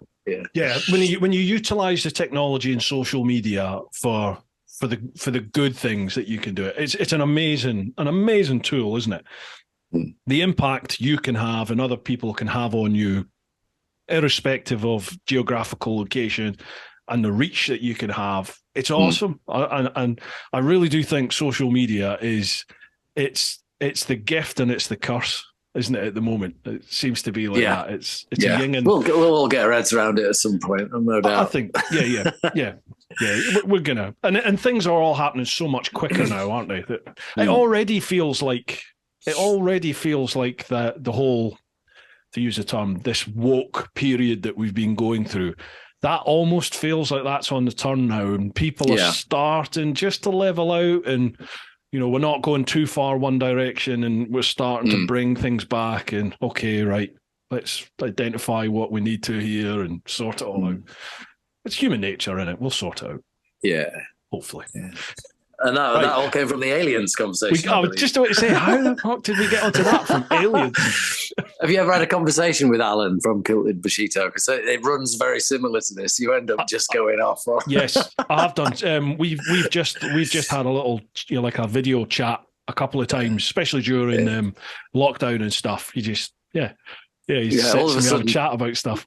3 hours have gone by and you've not really talked about anything. yeah, definitely. Right, last one of the Patreon questions. Sorry, these beers have a habit of exploding when you open them. So that's all right, no worries. Right, last one. Chris Kemp. Hi, guys. At some point, we will eventually run out of older, easily customizable bikes. How do you see the future of custom bikes with all the electronics and emission controls, etc.? Right. Yeah, I mean, as I touched on before, like the donor bikes for my 125s are getting. Yeah. It's kind of a double-edged sword because people are seeing my builds and then wanting to emulate them on those little ones, and then that means the donor bikes are getting rarer or the price is going up. Buy up your stock, mate. Buy up the stock. Yeah. So, yeah, I get that. I try and save bikes from scrap. You know, I don't like tearing into a perfectly beautiful stock bike. You know, I wouldn't buy a CB. You know, a 1977 CB 550 in beautiful condition just to tear it down. One, there's no point because most of it goes in the bin anyway, or recycling. And two, because these things should be kept on the roads. So I'm generally trying to save things from the scrappy when I build. But yeah, at some point. Yeah, those old, like we said, tubular frame classic motorcycles are going to be starting getting rarer and rarer. Some of mine are coming from America, though. I mean, America's just littered with bikes. I mean, there's motorcycles just lying around the place apparently. So you can import them from those sort of countries, but. Yeah, it'll develop. The scene's already developing, and as those bikes run out, people will, the younger generation will start, hitting the newer bikes, and it's a natural sort of progression. When I was a kid, it was all Mark I Escorts and Vauxhall Astras, Yeah. And now people are doing Subarus, Mitsubishis, and all the Japanese scene, and yeah, it's just natural progression, isn't it? The new young guys will come in and start using more modern bikes, I think.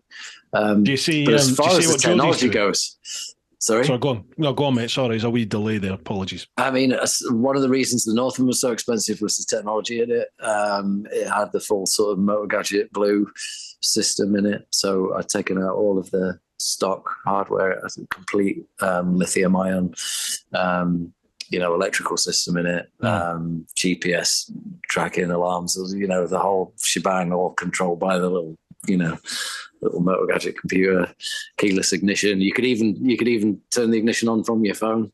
Really? Which to everyone was like, in our little community, why do you need Bluetooth on your motorcycle?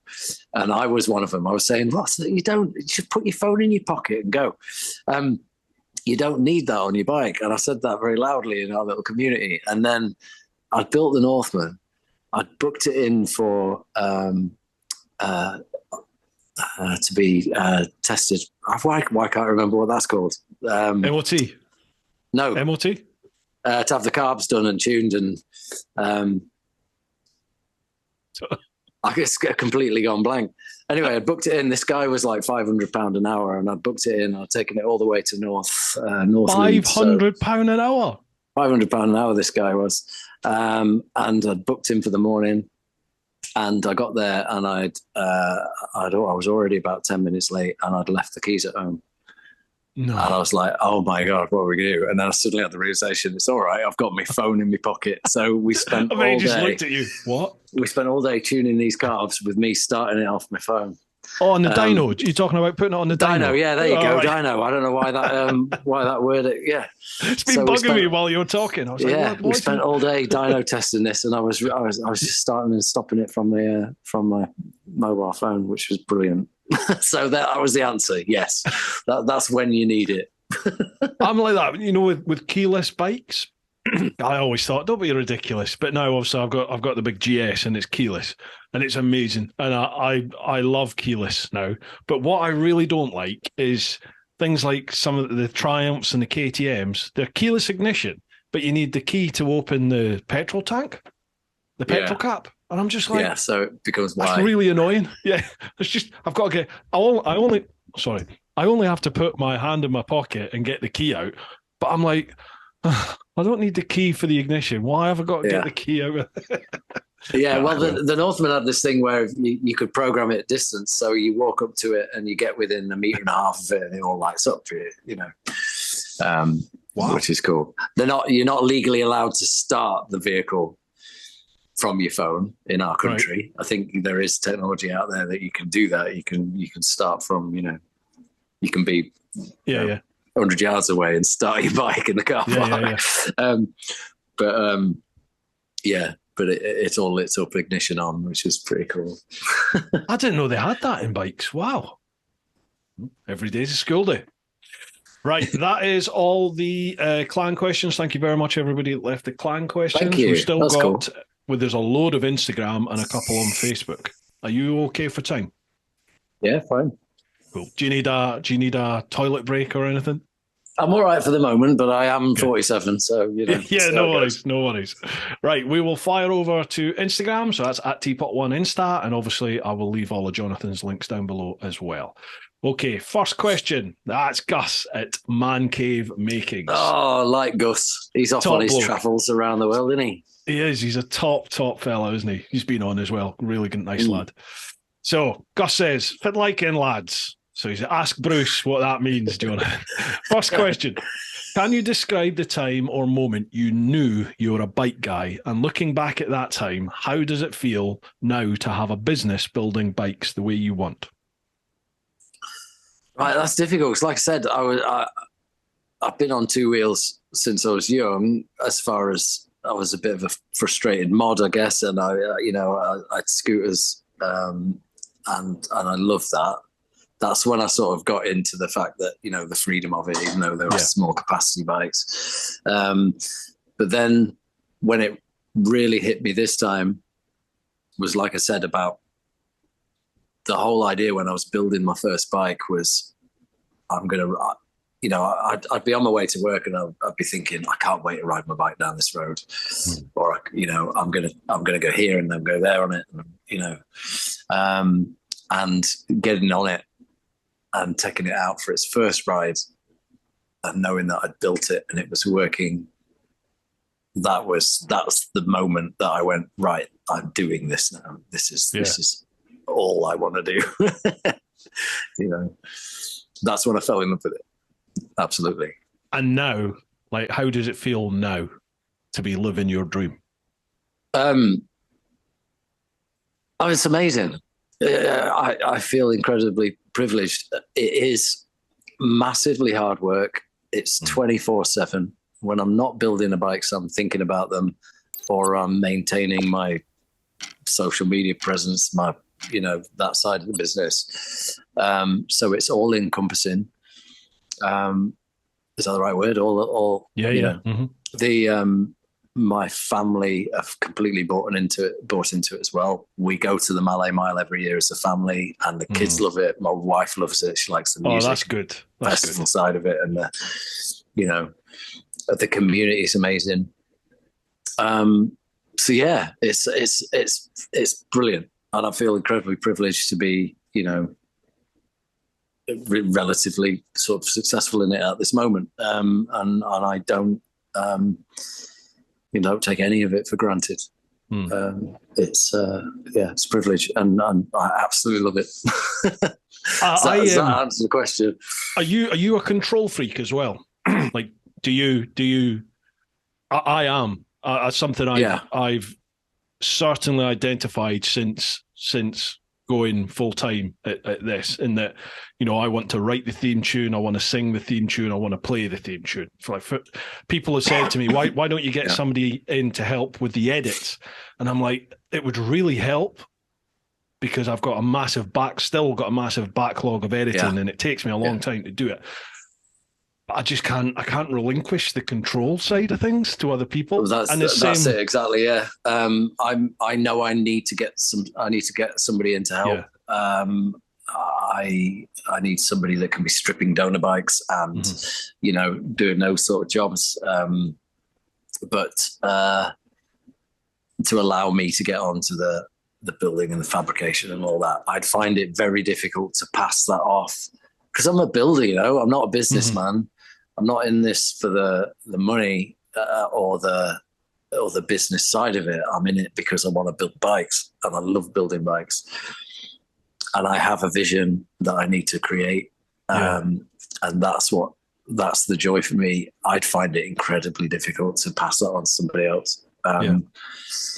It'd be nice to teach somebody how I build the 125s and have that running. It'd be difficult for me to let that go, but I could see that being a benefit to the business if I could train somebody up to take the smaller bikes off me and let me concentrate on the bigger projects. I guess that would make perfect sense as a business, but yeah, I'd find it difficult. And I'd be on them all the time. Like, we can't let that go out like that. Yeah, it has to be this way. Yeah. Do you have the imposter syndrome feeling? Constantly, and I did as a teacher all the time. Did you? I was good at it, and I know I was good at it because I rose quite quickly through it.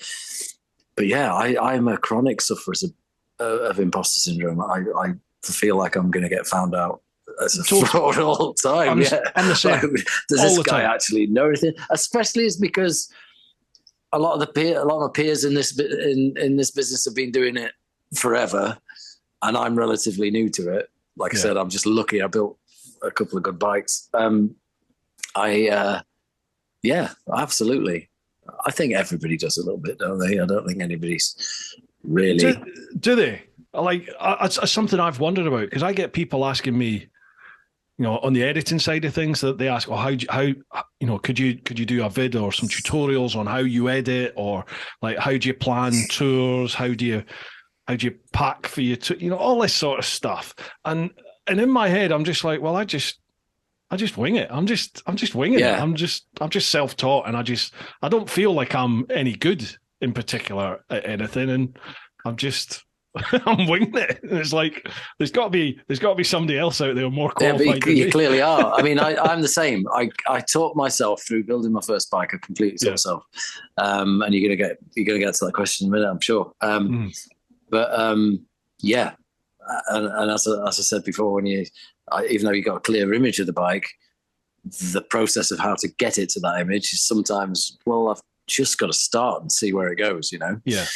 And then the problem often figures itself out, to the final solution.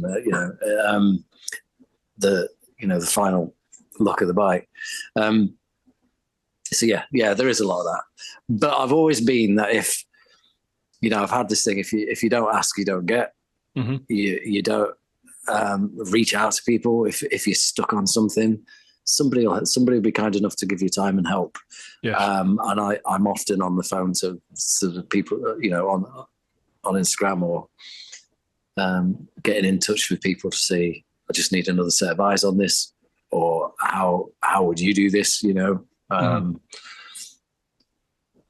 I've never done this bike before. Can you tell me a bit? I mean, taking on the K100, because like I said, I'm all Honda normally, so that's a learning curve in itself. I now know all the wiring system for a Honda back to front. I know all the colours, off by heart. So I know what everything does, all the components. I can do them in my sleep almost. But that's a whole different, whole different setup entirely. Yeah. And it's all, I'm a carb guy. That's all fuel injected. That's a learning curve, definitely. So there's a really good K100 community out there, and they've all been really, really nice at sort of welcoming me in and helping me out. Yeah, I said that's what's the word? What's the word I'm looking for? It's nice to know that you have that imposter syndrome thing as well, because that's something that runs through my head all the time. It's just like, do other people like have this feeling of, how am I getting away with this? It's like, what? Someone's going to find me out in a minute. Yeah. Do you look back at your old stuff? I mean, I don't do it very often, but I did a couple of months back. I went through my old Instagram posts, scrolled all the way down to that first build, and some of the stuff I put on there, and I thought, now, what on earth was I doing? What on earth was that? I'd found a solution to a problem with minimal equipment. I built my first bike with like a DIY toolkit in a very small space in the back of this workshop, because the rest was full of junk. And some of the stuff, but I'm leaving it there. It shows my learning curve, and totally. And that's got to be helpful to other people. But yeah, I do look back and cringe at some of those early videos or, you know, things I did. For me, like my videos sort of span the last 10, 11, maybe 12 years. So I look back on it, and it's, you know, technology wise, I filmed my world trip on the first ever GoPro. It's a Hero 1. Yeah, right. Yeah. I had a Hero 2 with me as well, both of which were bag of shit. And you know, the quality is terrible. It's like 720 was it's like what is 5K these days. You know, 720 was amazing back in 2010, 2011. Yeah. 1080 was just like, wow, that's cinema stuff. You're never going to get that. And then 1080 arrived. So I look back on it, and it's like a technology quality side of things. You know, it's just the resolution's crap and the sound's crap, but people have said to me that added to that footage because it makes it even more raw. It's the fact that I didn't know what I was doing. I was just Joe Blogs with a camera, filming and winging it as I went. That seems to appeal to a lot of people. So, because in my head, I'm like, I would love to do the trip again, the big trip, with the technology that I have now and my sort of knowledge of editing and sound and all that sort of stuff. I would love to do it to make more of to do it justice. I think that's what in my head would be, you know, like with drone footage and off the bike footage. But maybe that takes the character, would it? Would it lose the character of that original? That's right. Yeah, it would take that away. I think what that trip was. Yeah, I built my first bike, like I said, with all the fabrication. I borrowed an arc welder. So I had a stick welder and a hacksaw. So all my fabrication was, you know, hand sawn, you know, pieces of steel arc welded together. You know, now I've got lathes and, you know, lathes, cutting tools, proper, you know, good quality MIG welder. And, you know, like the tooling now is why I can build the bikes that I'm building, and the learning curve, I guess. It's all part of the process, though, isn't it? It's all part of the process, for sure. Yeah, it's making do with what you can build a bike with with very rudimentary equipment. You've just got to think outside the box, solve the solutions. How am I going to do this with the kit I've got? You know. Yeah. Gus has got another question. He says, question for both of you. Can you describe what happiness means to you when out on your bike? What bike, where you're riding, and what do you feel? Well, we've touched on that, haven't we? Yeah, it's the freedom, isn't it? It's the complete engagement in what you're doing. Because when you're on the bike, you have no choice other than being completely engaged in that single activity of the, you know, riding and staying alive. But that's in the back. That's not there, is it? No. It's just, you're in the moment. You have to be right there. You're not experiencing it through a second lens or through anybody else. That's it. And I think that's sadly lacking today, that feeling of being completely immersed in something. We went, my wife, just a quick example. My wife loves Florence and the Machine. She's a redhead. She loves that. So we went to a concert the other week, and I love them too. I think she's an amazing front woman. One of the best in the business if you get a chance to go see him. But the amount of people that were sat at that, you know, stood at that concert watching, you know, this amazing show through the phone. Oh, yeah. You know, because they're thinking about what they're going to do with it afterwards. They're missing they're missing the moment. Yeah, I think that's what it is. And, you know, sadly lacking at the moment is that opportunity to be completely 100% focused on what you're doing. And riding a motorcycle gives you that, doesn't it? When you first said about people are lacking that physical that physical element of experiencing something, I was thinking again, because of social media, because everything is so accessible to everybody on a phone now. Like you can, if you want to see what it's like to be in, I don't know, to go backpacking in Southeast Asia, well, you can YouTube it and have a look, can't you? And you can experience it. It's almost like doing it. Yeah, without physically going. And maybe I'm talking out my arse, but maybe some people will look and go, well, I don't need to go and do it because, I know what's out there. I don't need to bother with it. So they're missing out on that. Like for us, do you remember like the people, I wasn't one of those people, but people at school or when you move off into the working world, people who've done like a gap year and they've been away backpacking. Yeah. And it was just like, you did what? I remember turning up at uni and a couple of people would be like, oh yeah, they were a year older because they've been away and done a gap year. And I was like, what's a gap year? And like they've been backpacking all around the world. And it's holy fuck, I didn't know you could do that. Wow, what's it like? Tell me about it. Yeah, my brother was, he's all his adult life, he's traveled around the world. And he's a teacher too. And he spent a lot of time in South Korea after he qualified. And he's in Abu Dhabi for a long while. And now he's in Hong Kong. But he did the same. He did the Greek islands when he was at uni as well. And that's amazing. He can just throw himself into any country and be perfectly at home and immerse himself in that, and I love that. That's I don't get to see him very often, but when we do, it's amazing. He's we used to fight like as kids. We as brothers do when you're growing up, but now he's like my best mate. I noticed that because I get people on who've been away and done loads of traveling and stuff, and you notice those people tend, I would say they always are the type of people who are much more open-minded about things. They're much more they're just more at peace. It's like just this inner peace people have. Obviously, you get that from people who haven't been away and done the traveling. There are genuinely people out there who are just very open-minded and very chilled out about everything. But it seems to be a common trait amongst those who have.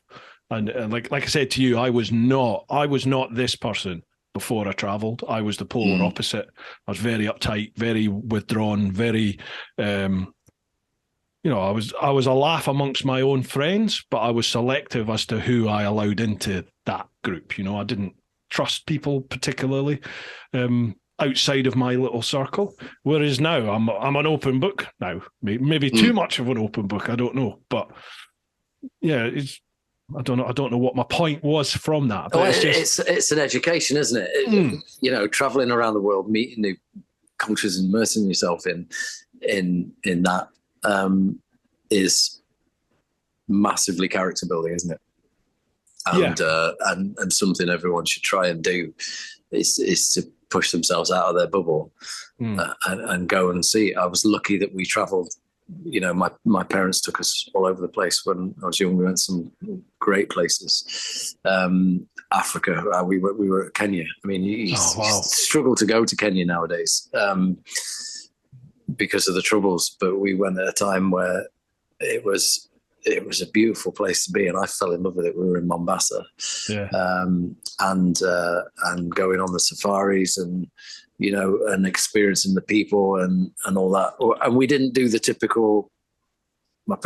We didn't do the typical sort of touristy bits. We went for the experience of it, and that's somewhere I'd like to go back, I think. Yeah. Yeah, Africa's definitely somewhere. Africa's definitely somewhere I want to go back to. I'd love to take a really big adventure bike down it. There's a young lassie who has just finished a trip on an electric bike. She took one of these cake electric bikes, which they have like interchangeable battery modules, which you can just plug into the wall and charge them up. She's just gone basically from Morocco all the way down West Africa, all the way to South Africa by herself. Amazing. It's just an insane journey. She's home now, so I want to try and slide into her DMs and say, do you want to come on the podcast for a chat? Because I think that I only found out about it literally about a month ago. So even just in this last month of following her journey, it's epic, fantastic what she's done. Yeah, absolutely incredible. Proper trailblazing stuff. Nobody has done that, and to do that route, even on a petrol bike, is a feat. That is a feat. There's not many people on the planet who've managed that, and she's done it. As a very small single woman on an electric bike. yeah, that's amazing. Yeah, definitely. Right, and the last part from Gus at TeapotOne, you managed to find a decent rowie yet? Asking for a friend. Rowies, they're butteries. Have you heard of a rowie, of a buttery? Have you ever heard of it? No, not a rowie. It's a northeast Scotland thing. It's heart attack in a bun, basically. It's right. Okay. It is. Isn't that most of the Scottish diet? Yeah. But this has probably killed more people than anything out there. It is. It's like a butter and pastry or dough type mixture, which is flat, and then I think it's deep fried. And then what you do normally is you heat them up, you toast them, and then you put more butter on the top. They're just amazing, honestly. Right. Oh my God, they're stunning. So I had a chat, Martin from the Helmet Inspection Company. He came on, and he's from the Northeast. He's from Aberdeen, up near where Gus is from. And we got chatting about butteries, rowies, and he sent me a pack of 10 down. And it was just like, before the wrapper was off, I'd eaten like 4 before I'd even got the wrapper off. They were amazing. Right, you need to... If you ever meet Gus, ask him to bring you a rowie. I will do. Absolutely. Stunning. Right. Oh, here's Al. Kilted Bushido Builds. How you doing, Al? Hey, Al. Hi, guys. Hope you're good. My first question for J Hull Moto is, what is the best skill that you've learned since you started out on your own? And second, we'll cover the second one in a second. So best skill you've learned since starting by yourself. Right. Well, it's been a massive learning curve, like the biggest I've ever been on. But the metal, not one skill, but it's got metalwork in general, I think. I taught myself to weld. I couldn't do any of the fabrication that I do without being I'm not saying I'm a good welder, but a half decent welder. I had to teach myself and I had some help. I had people to talk to, getting the right kit, equipment. That was a big outlay at first. Learning to turn on a lathe. Those were the big ones. They're the game changers when you're modifying a motorbike, being able to do those things yourself. And that's when you become a builder and not an assembler. Yes. Like I said, you can build up with off the peg custom parts. You can modify, customize a motorcycle, but you're not building unless you've got that sort of those fabrication skills and you are chopping a bike up and you are remodeling it from its bones, and that's what it is. That the metalwork skills separate you, like I said, from as a builder. You're then a builder. Does that make sense? Yeah. So that was definitely the biggest, the best skills I think I've acquired since I started. And then, when you get a new piece of equipment, training yourself to use it properly and effectively, and, they're all learning curves. And, I'm lucky that over the years, I've gone from this tiny corner of a single garage into building this workshop, and it's all immersive, and there's still loads of things I want. Like I need a sandblasting booth and all sorts, because I'm still doing that outside and sweeping up after myself. So there's still stuff I need and skills I'd like to acquire. I'd like a decent milling machine and things like that. But I've got everything I need right now to build the bikes I want to. But it's like it's all little lessons in life, isn't it? Which I think maybe become apparent with age as you grow in years and your experience of lots of different things broadens. Something that I've realised is that you can't be good at everything, or you can't be great at everything, but you can learn new skills. And the amount of people that go, I'd love to do that, but I can't do this. And you're like, well, I couldn't do this. I couldn't do that to begin with. You've got to put yourself out there and make the effort. You've just got to do it. Yeah. Take that first step. Go. And lots of people like young wannabe bike builders get in touch with me and say, "How do you start? How do you do it?" Well, you just start. It was difficult the first time I took an angle grinder to a bike. Never gets boring, by the way. Angle grinders are loads of fun. Chopping up a bike's ace. I had my Matt and Mark came up, made the trip from where are they? Nottingham. Made the trip up because I said you should make the first cuts in this project. So they both came up and they chopped the subframe off the beamer. So yeah, that never gets old. But it is a bit of a hairy moment because that's your point of no return with a motorcycle. As I said before, you've got a perfectly good bike and you've just chopped it in half. I was going to say, is that not like a massive oh shit moment? Yeah, especially if you cut it in the wrong place. Or I mean, I still with the 750. I had to do a very extensive frame mod because the customer wanted to put a 1977 tank on a 1981 frame, which was the dual crossbar. So we couldn't do that. So I had to convert this 750 from a dual crossbar to a single crossbar while still keeping all the structure. And that was a massive job, and when you take the tension out of the frame, if you cut it wrong or you don't have it clamped up right, it all blooming moves. As soon as you cut a piece out and it's all shifted, and then you're done. Then it's new frame time because it's all it has to be perfectly in line. It has to be perfectly straight.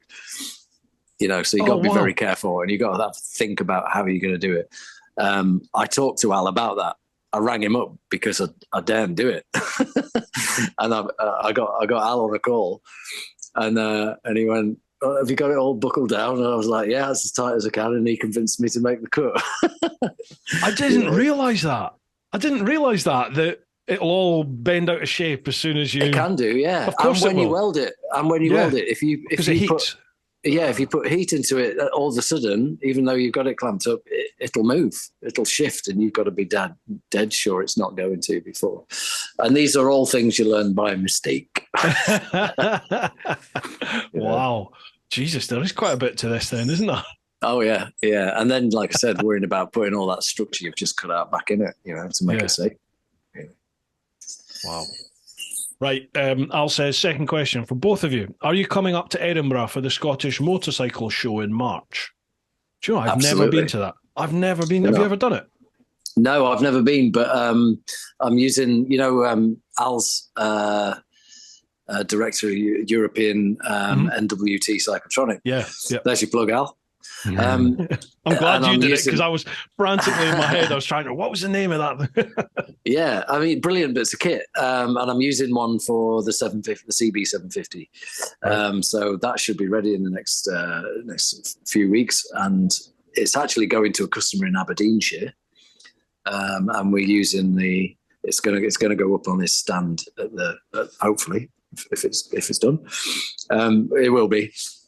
So it's going on display at the Scottish Motorcycle Show and then heading up to Aberdeenshire for the customer. Oh, nice one.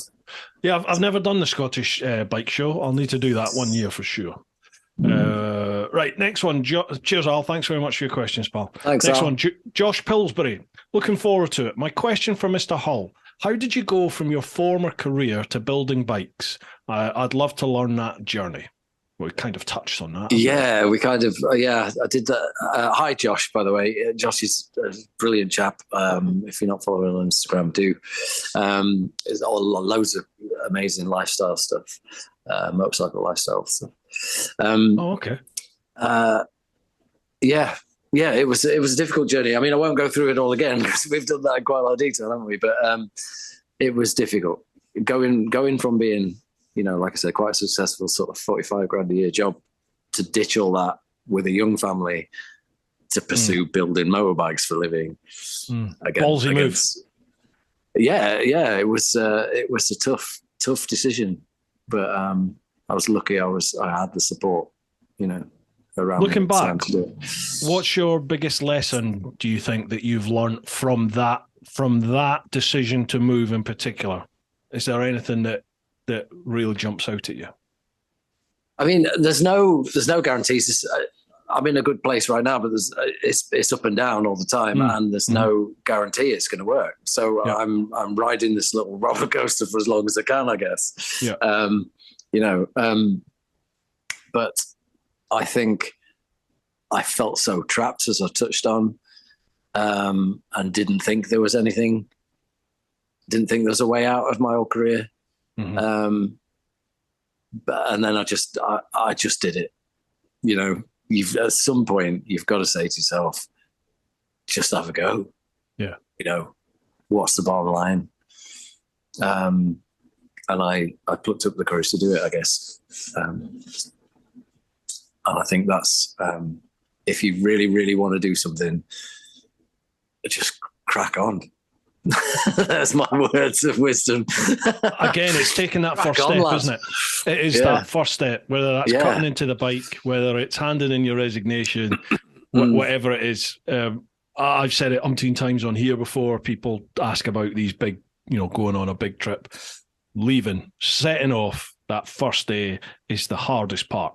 It's that initial step into the unknown. And then after that, you just deal with whatever's getting thrown your way at that time, don't you? You just deal with it. Yeah, absolutely. Yeah. Right. Cheers for that one, Josh. Thank you, Josh. Next one, Project Cafe Muscle. Hi, TeapotOne and J Hull Moto. I met Jonathan at the Bike Shed show last year. Lovely bloke, but we only briefly had a chat at the end. I had a bike on display too. My questions would be, how many bikes did you build before deciding to do it full time? Well, I'm losing track now. I think I'm on my 8th or 9th CG, 125. Yeah. With another 3 in bits. When I went full time, I had the Northman under my belt and about 6 bikes under my belt, and the Northman probably. Yeah. Wow. That is fairly quick. It is quick, yeah. It's not many to make that decision, is it? Yeah. No, mate, fair play to you. If you know, you know. Yeah, I guess so, yeah. No. So, yeah, I mean, like Thomas Benzin, I mean, he's got to be well into his 30s or 40s of bikes. He's turned out, all of them beautiful. But yeah, so still early days and young, and and that's where the imposter syndrome comes in, I guess. Yeah. I guess, and the look that I keep talking about. But yeah, so surprisingly few, probably. It was. I just knew I wanted to do it. Yeah, like you said, when you know, don't you? Like it's right. Okay, you either shut up or you just get on with it. One or the other, isn't it? Yeah, absolutely. Yeah, you have to make that do move. or die, all that. It was interesting what you said there about how it's ups and it's downs. Like we'll see what tomorrow brings, what next month brings. That's something I've struggled with from day one of going self-employed. And I have a lot of friends who are self-employed. They've always been self-employed. They've never done the corporate world thing. They've always just been out and done their own thing. And they were just like, Eventually, you just learn to deal with it. It's just part of being self-employed. So the first sort of 10, 15 years, you'll be like that. And then you just accept it. I sort of look at it and going, please tell me you're joking. 10, 15 years. Yeah, I know. Yeah. But it is something though, isn't it? It is something that's in your mind constantly, because you're very aware that it wouldn't take much for certain like supply chains to stop, and for effectively the money to stop coming in. Well, that's it. Everything has an impact, doesn't it? Global economy, everything has an impact. I've had a couple of customers, one in particularly that, fell on hard times and then got halfway through a build. And then, and that's, I massively sympathize, and that's got to be awful. I've had a lot of that in my life. But then but that has a massive effect. Mm-hmm. The margins for me are really tight, and the cash flow is a constant battle as being self-employed. And I'm a single entity in this business at the moment, and I have a house and a family to support. So regardless of what happens with my business, I have to take a wage to pay the bills, keep the light on, keep the heating on in my house and support my family. So, when you can take it, you can take certain hits, but it wouldn't take much for, for it to go belly up really quick. And that is a big stress in itself. Yeah. And that's constantly on your mind. I've been lucky that whenever I've been in those points over the last, my first year of proper business, even though I've been building for a few years now, I've been lucky that things have come up that have helped me, or, last minute orders coming in, and then the relief sets in and you set up again for the next few. So you are living hand to mouth all the time. And as I've said, I'm not making big profits on these builds. I'm just getting paid for my hours. And that is something I wanted to do at the start. So yeah, it's same as, being a self-employed, builder, painter, decorator, plumber, electrician, whatever your job is, you've got the same, you've got your same problems. And that's, that's all part of it, I guess, isn't it? But, it is. It's sort of, it's the price you pay for the freedom of being for the your freedom. own boss. That's exactly it. Yeah, totally. That's exactly it. When I was teaching, as much as I hated it towards the end, I knew I had that regular wage coming in. Absolutely. And that it would cover, it would keep me alive and support my family. Yeah. And everyone's told me it does get easier, and it does get easier. It is getting easier. It's not. I still do lie awake at times, for sure. Especially when maybe it's not so much now, because I can do my tours again. So I'm very fortunate in that my tours are in high demand. So I chuck a tour out and it sells out, which is fantastic. But I'm aware that will likely end at some point, like the novelty of coming away may well dry up, and I won't have the demand that there is now. And again, global economy, you just need a change in the global, a downturn in the global economy, and people feel like they haven't got the money to splash out on luxuries, don't you? So like, I've had sleepless nights for sure, and it does keep you awake at times. But again, like we've discussed umpteen times through this, I wouldn't give any of that up to go back to my old life. Because I don't think I could. Yeah. Having the freedom now, and it's like, well, you just have to adapt and keep the dream alive, don't you? You just got to figure it out, whatever way. Yeah, I mean, at that point where, like before Christmas, when I was seriously thinking, can I carry on with this? It was my wife that said, look, you've put so much into this. Yeah. You can't give up now. Yeah. And that was a real moment for us. It was pretty epic for me to hear that. Sometimes they are right. Don't tell them that, but sometimes they are right. Yeah. More often than not, perhaps. Yeah. Right. Second question. With what you know now, what would you do differently if you were to start your custom bike business?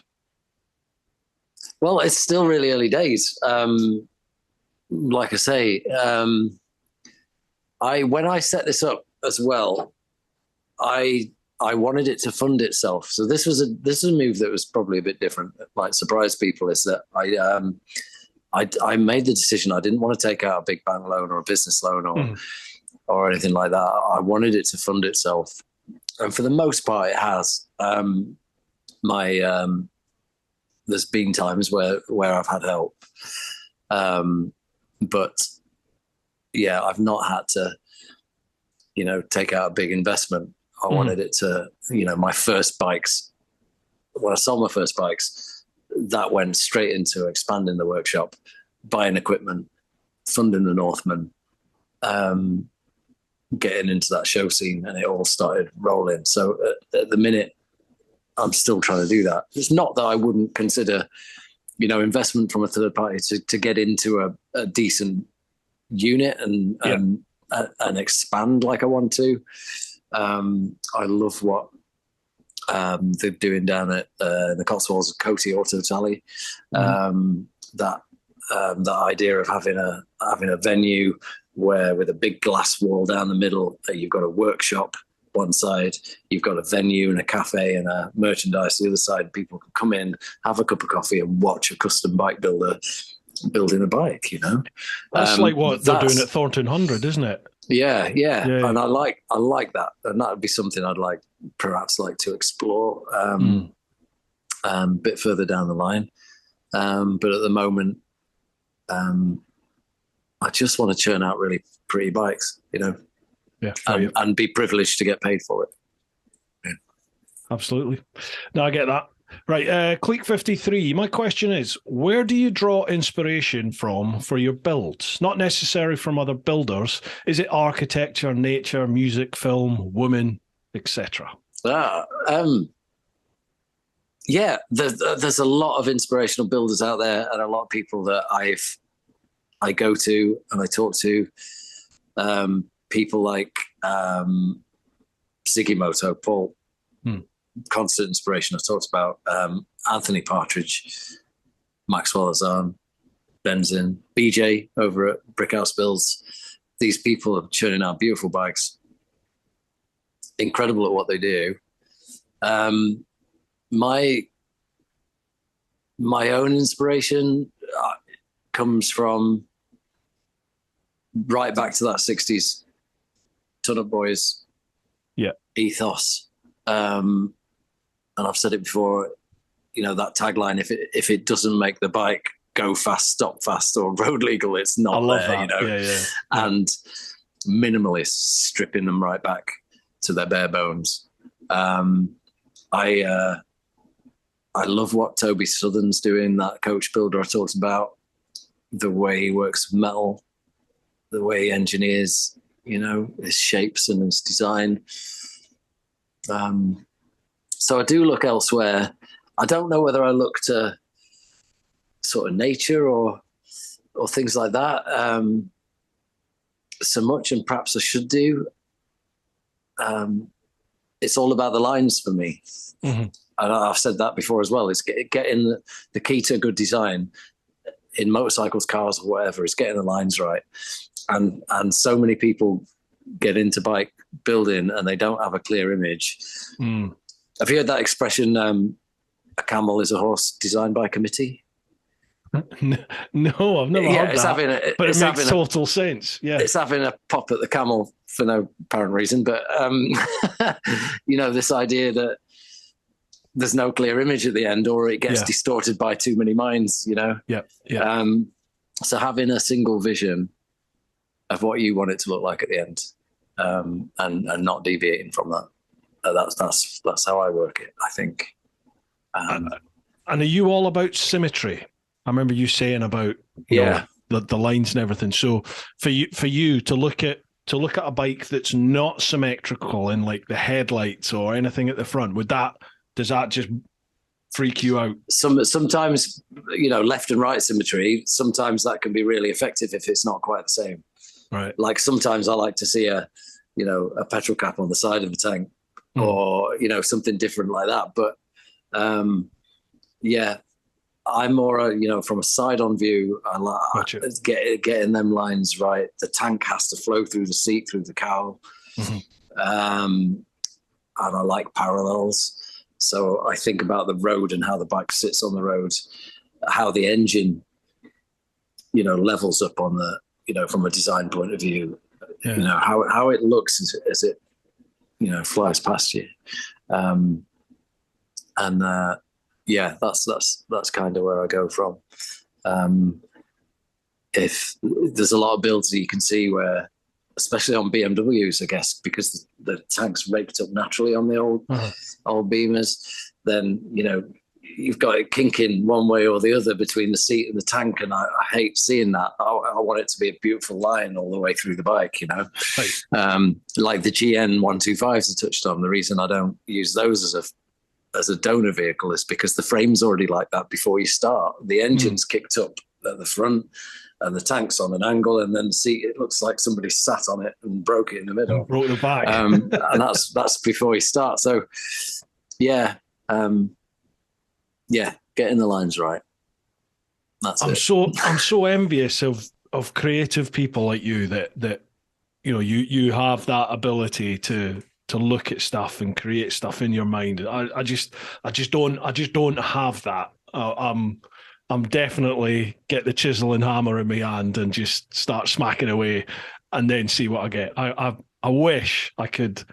But there's some brilliant things being created that way as well. It's just individual processes, I guess. I suppose so. Everyone has a way.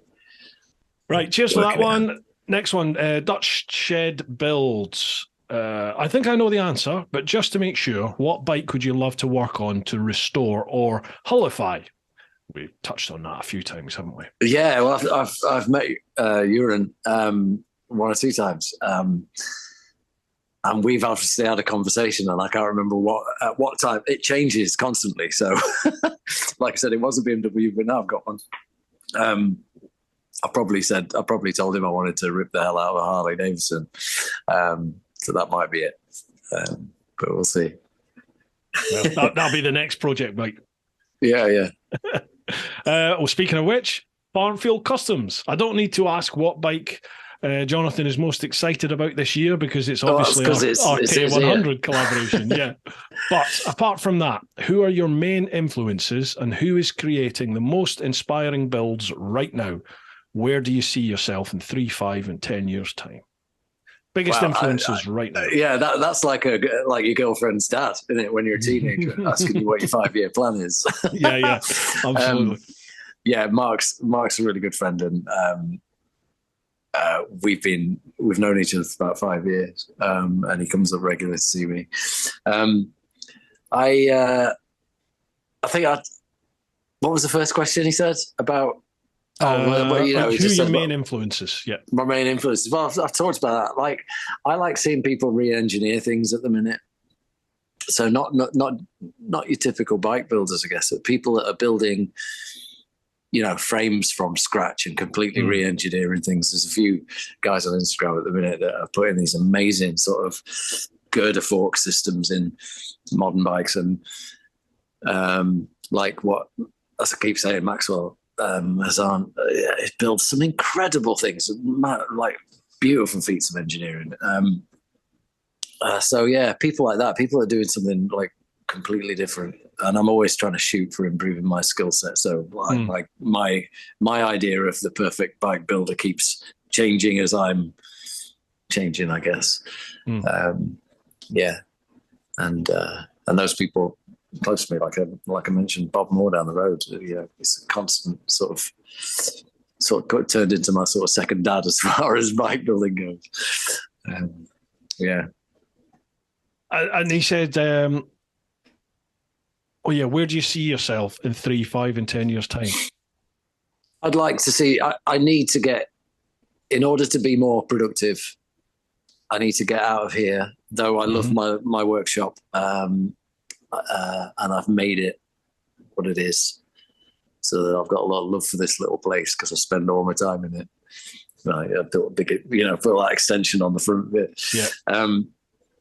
And in order to be more productive, I could do with 3 ramps. enough space to have 3 ramps on the go. So I'm not taking one off, putting one on all the time. Is that in order to grow the business then, to grow the brand? Yeah. So I can get more out. Gotcha. I don't ever want to rush builds. Mm-hmm. And I've got a few customers that are thinking, "Where's my blooming bike?" I've got that with videos. God, yeah. Yeah. But I'd never want to rush them, especially as these things are in, people are putting their lives in there, literally putting their lives in my hands with these. So there's a lot of responsibility there. But in order to be more productive and more, working smarter, not harder, I guess. Yeah. I need the space now. I'm outgrown this, and I outgrew it a while ago. I'm making the best of it. So yeah, I need a good size room. And I think Mark knows that, I'd like to get into that venue. And that taps into the work I did in the music industry. Promoting concerts, promoting bands. I'd like to get into doing shows and have a venue. Oh, wow. Centered around bikes, Yeah. So that's long term. But we'll see.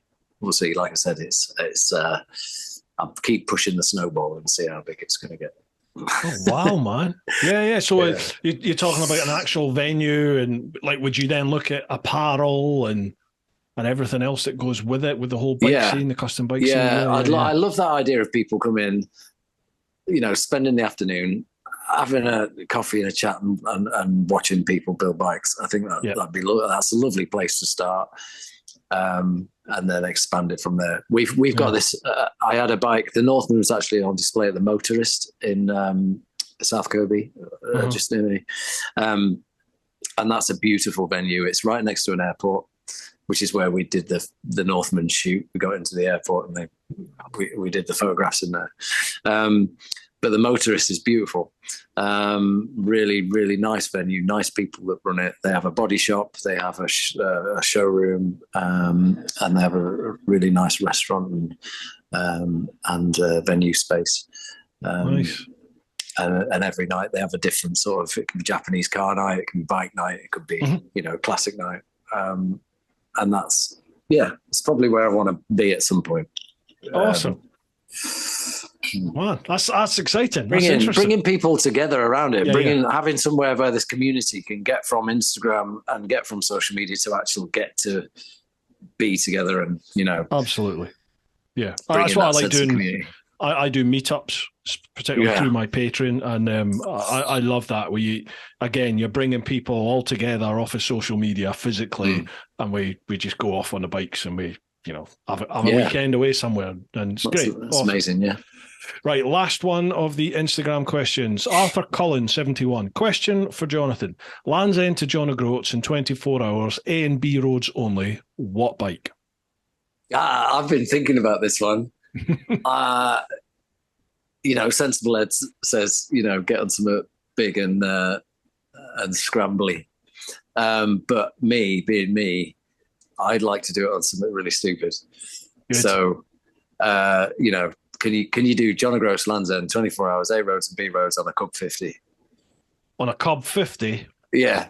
And if not, why not? Let's have a go. Yeah, exactly. Yeah. You're never going to know until you try it, are you? Yeah, I'd love to do something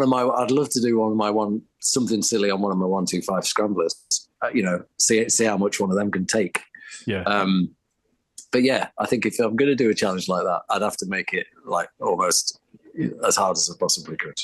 Yeah. So do it on something silly and little and see how far you get. I love the little bikes, and I took a Sinus Terrain 125. Oh, no, it was it the Terrain or was it the Apache? It was one of the Sinus little 125s, and I did the I think they call it the Four Corners. Is it a 4 corner? It's an iron butt thing anyway. So from your start location, you've got to bring in Land's End, you've got to do St David's in Wales, you've got to do John O'Groats, and you've got to do Lowesoft, and then back to wherever your start point was.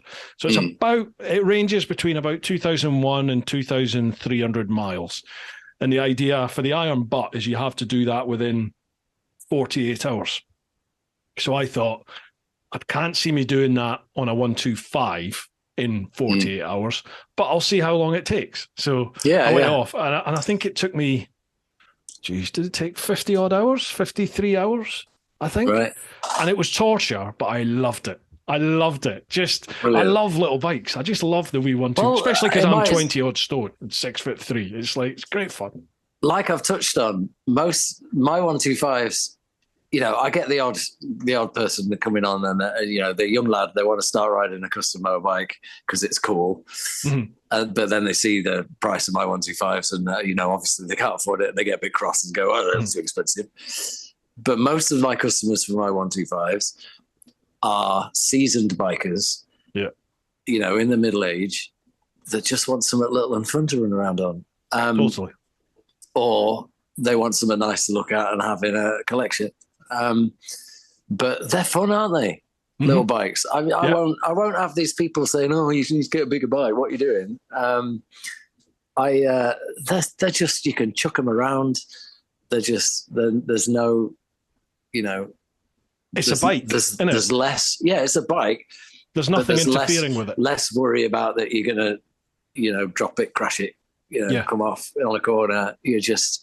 You're not going to get done for speeding. It's just enjoy it's them, just bomb fun. around. Brilliant round towns, brilliant around the little country roads, loads of fun. And people are seeing that now. I think there's less stigma about smaller capacity motorbikes now. And there should be, because they're right. The fun is coming back into it, in the sense of like the smiles and the miles. That's coming back into it now. And it's not, as you just said, it's not about, what figures have you got in the engine? How much HP have you got? How many cc?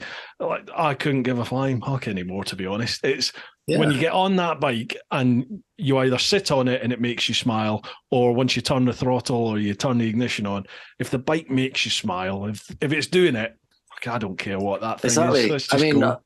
I've mentioned Squire's Bikers Cafe. That's also up in Sherburn, and they've got the biker gangs that go up there. They've got the big classic Harley riders and all that.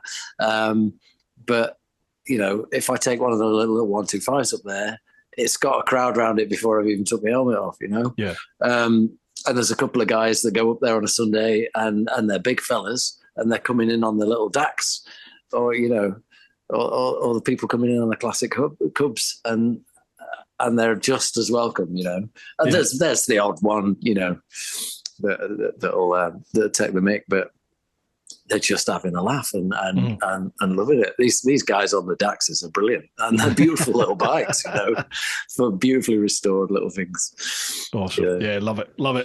Right, thank you very much to everybody who submitted the questions on Instagram. Last question, which is on Facebook. Now, I never understand this, because I've got like over 110,000 followers on Facebook, and I get a few questions generally. I always get more questions on Instagram than I do on Facebook. But anyway, right.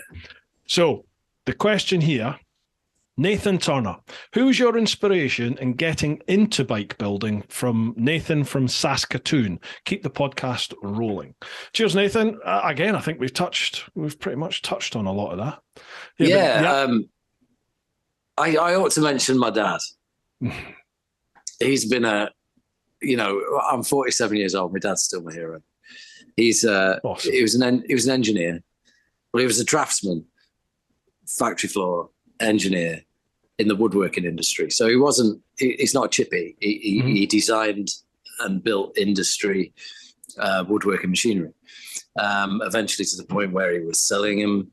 He became a salesman, and then he opened his own business, and then, director of his own company. And he's been an inspiration all my life. I grew up with a role model in the house all my life that never had to get a guy in to do something. It was, we can do this ourselves, whether it's landscape gardening, electrical work, plumbing, building a garage on the side of your house, putting up sheds, whatever it was, we'd do it ourselves. Traditional dad, yeah. Yeah, so I've had that around me all my life, and I'm incredibly grateful for that. As far as getting into bike building, as I've mentioned, Thomas at Benzin Cafe Races was an inspiration and a big part of my first learning curve, and I'll be very grateful for him for all of that.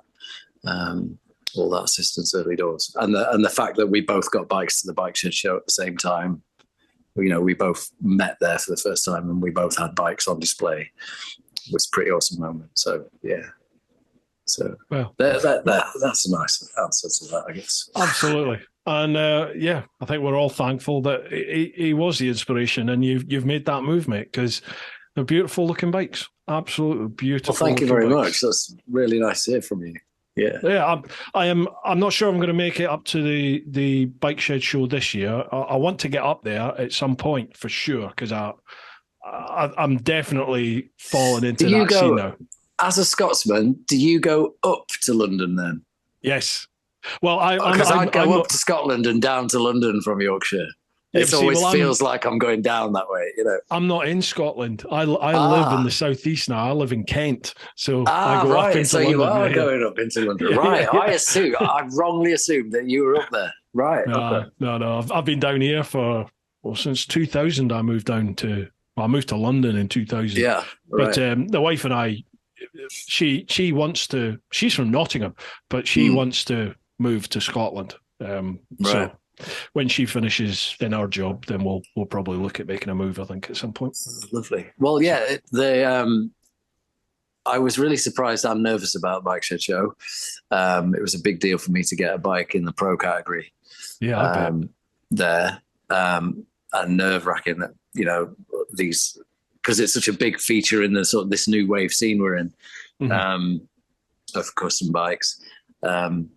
I felt a bit intimidated being there around all those, my bike in amongst all them builders that I've spoke about from all over the world. But it was so inviting. Everyone was amazing. I spent the whole weekend just talking to people. I'd lost my voice by the end of it. Meeting everybody was amazing. Absolutely. So it was a really good experience. I definitely recommend it. Really well run and put together. Vicky Manson-Moran, you can tell why she's the boss. You wouldn't mess with Vicky. Absolutely lovely, but you wouldn't cross her. Yeah. But all of them really, really welcoming, really friendly people. Awesome. So yeah, recommend it. Right, dude, we are through all the questions. So thank you very much to everybody that submitted questions across the platforms. Greatly appreciated. Jonathan, if people want to find out more about you, the company, the bikes that you do, where do they go? Reach out to me on Instagram at jhullmoto. That's where most of my sort of business is and where I am most of the time. Or jonathanhull.co.uk. All the details getting in touch with me are on there. But you got any, I'm more than happy to help people out if they've got questions about building bikes or they're interested in buying one of mine. Fantastic. I'll leave all the links down there below, folks. Down there below? Yeah. Down below, folks. Oh, yeah. Have you got a YouTube channel or anything like that? No, you see, I'm not even on Facebook, mate. I know I probably should be. It's just another thing. I spend all my time maintaining, I'm a one-man band as you are. So I don't think I've got time for another platform, but people have told me I should have a YouTube channel. It swallows up your time. I mean, yeah, I'd say the vast majority of my day is social media and content moderation and creation and just answering the comments and DMs and stuff. Yeah. But you have to do it, don't you? You've got to. I think if you put yourself out there, you do. Amongst the community, I spend so much time, to answer. I don't like people. If somebody's left a comment, even if it's just to say thank you, I'll always return the comment. And if I get a DM in, I want to try and answer it. I don't so much like it when people just go, where get that light, or where get that exhaust. But if you've got a genuine question about how to build a bike and how to start, if you've got a question about how you do a certain process, I'll spend all day talking to you. I'm quite happy. Absolutely. Civility costs nothing, does it? That's it. Yeah, that's it. Right, dude, I've loved this. Really enjoyed this, Jonathan. That's Me too. Thank you. Almost 3 hours. That's over 2.5 hours we've been chatting. That's a kilted Bushido length. It's crazy, isn't it? How the time goes by. Yeah, mate, I've loved it. Absolutely loved it, folks. As I said before, I'll leave all the links for Jonathan Hull Bespoke Motorcycles. They'll all be down below. So make sure you check him out, give him a like, a follow, and all the rest of it, dude. Keep doing what you're doing. Thanks, Bruce. Lovely to meet you, mate. And you, man. And I look forward to seeing how the company develops. And I'd love to see some of these bikes in person. Maybe we come up. You're welcome. Welcome anytime. Come and drop by next time you're on a run. As soon as I start chopping up that little Chinese 125, I'll be like, Jonathan. Absolutely. Everything's gone like this. Bing. Yeah. All right, folks. I hope this has given you some inspiration, people, to do your own thing. Get on out there. Look after those that you love. I've totally forgotten my tagline. Get on out there, look after those that you love, but live your life. Woo-ha! Fantastic. Balls that up.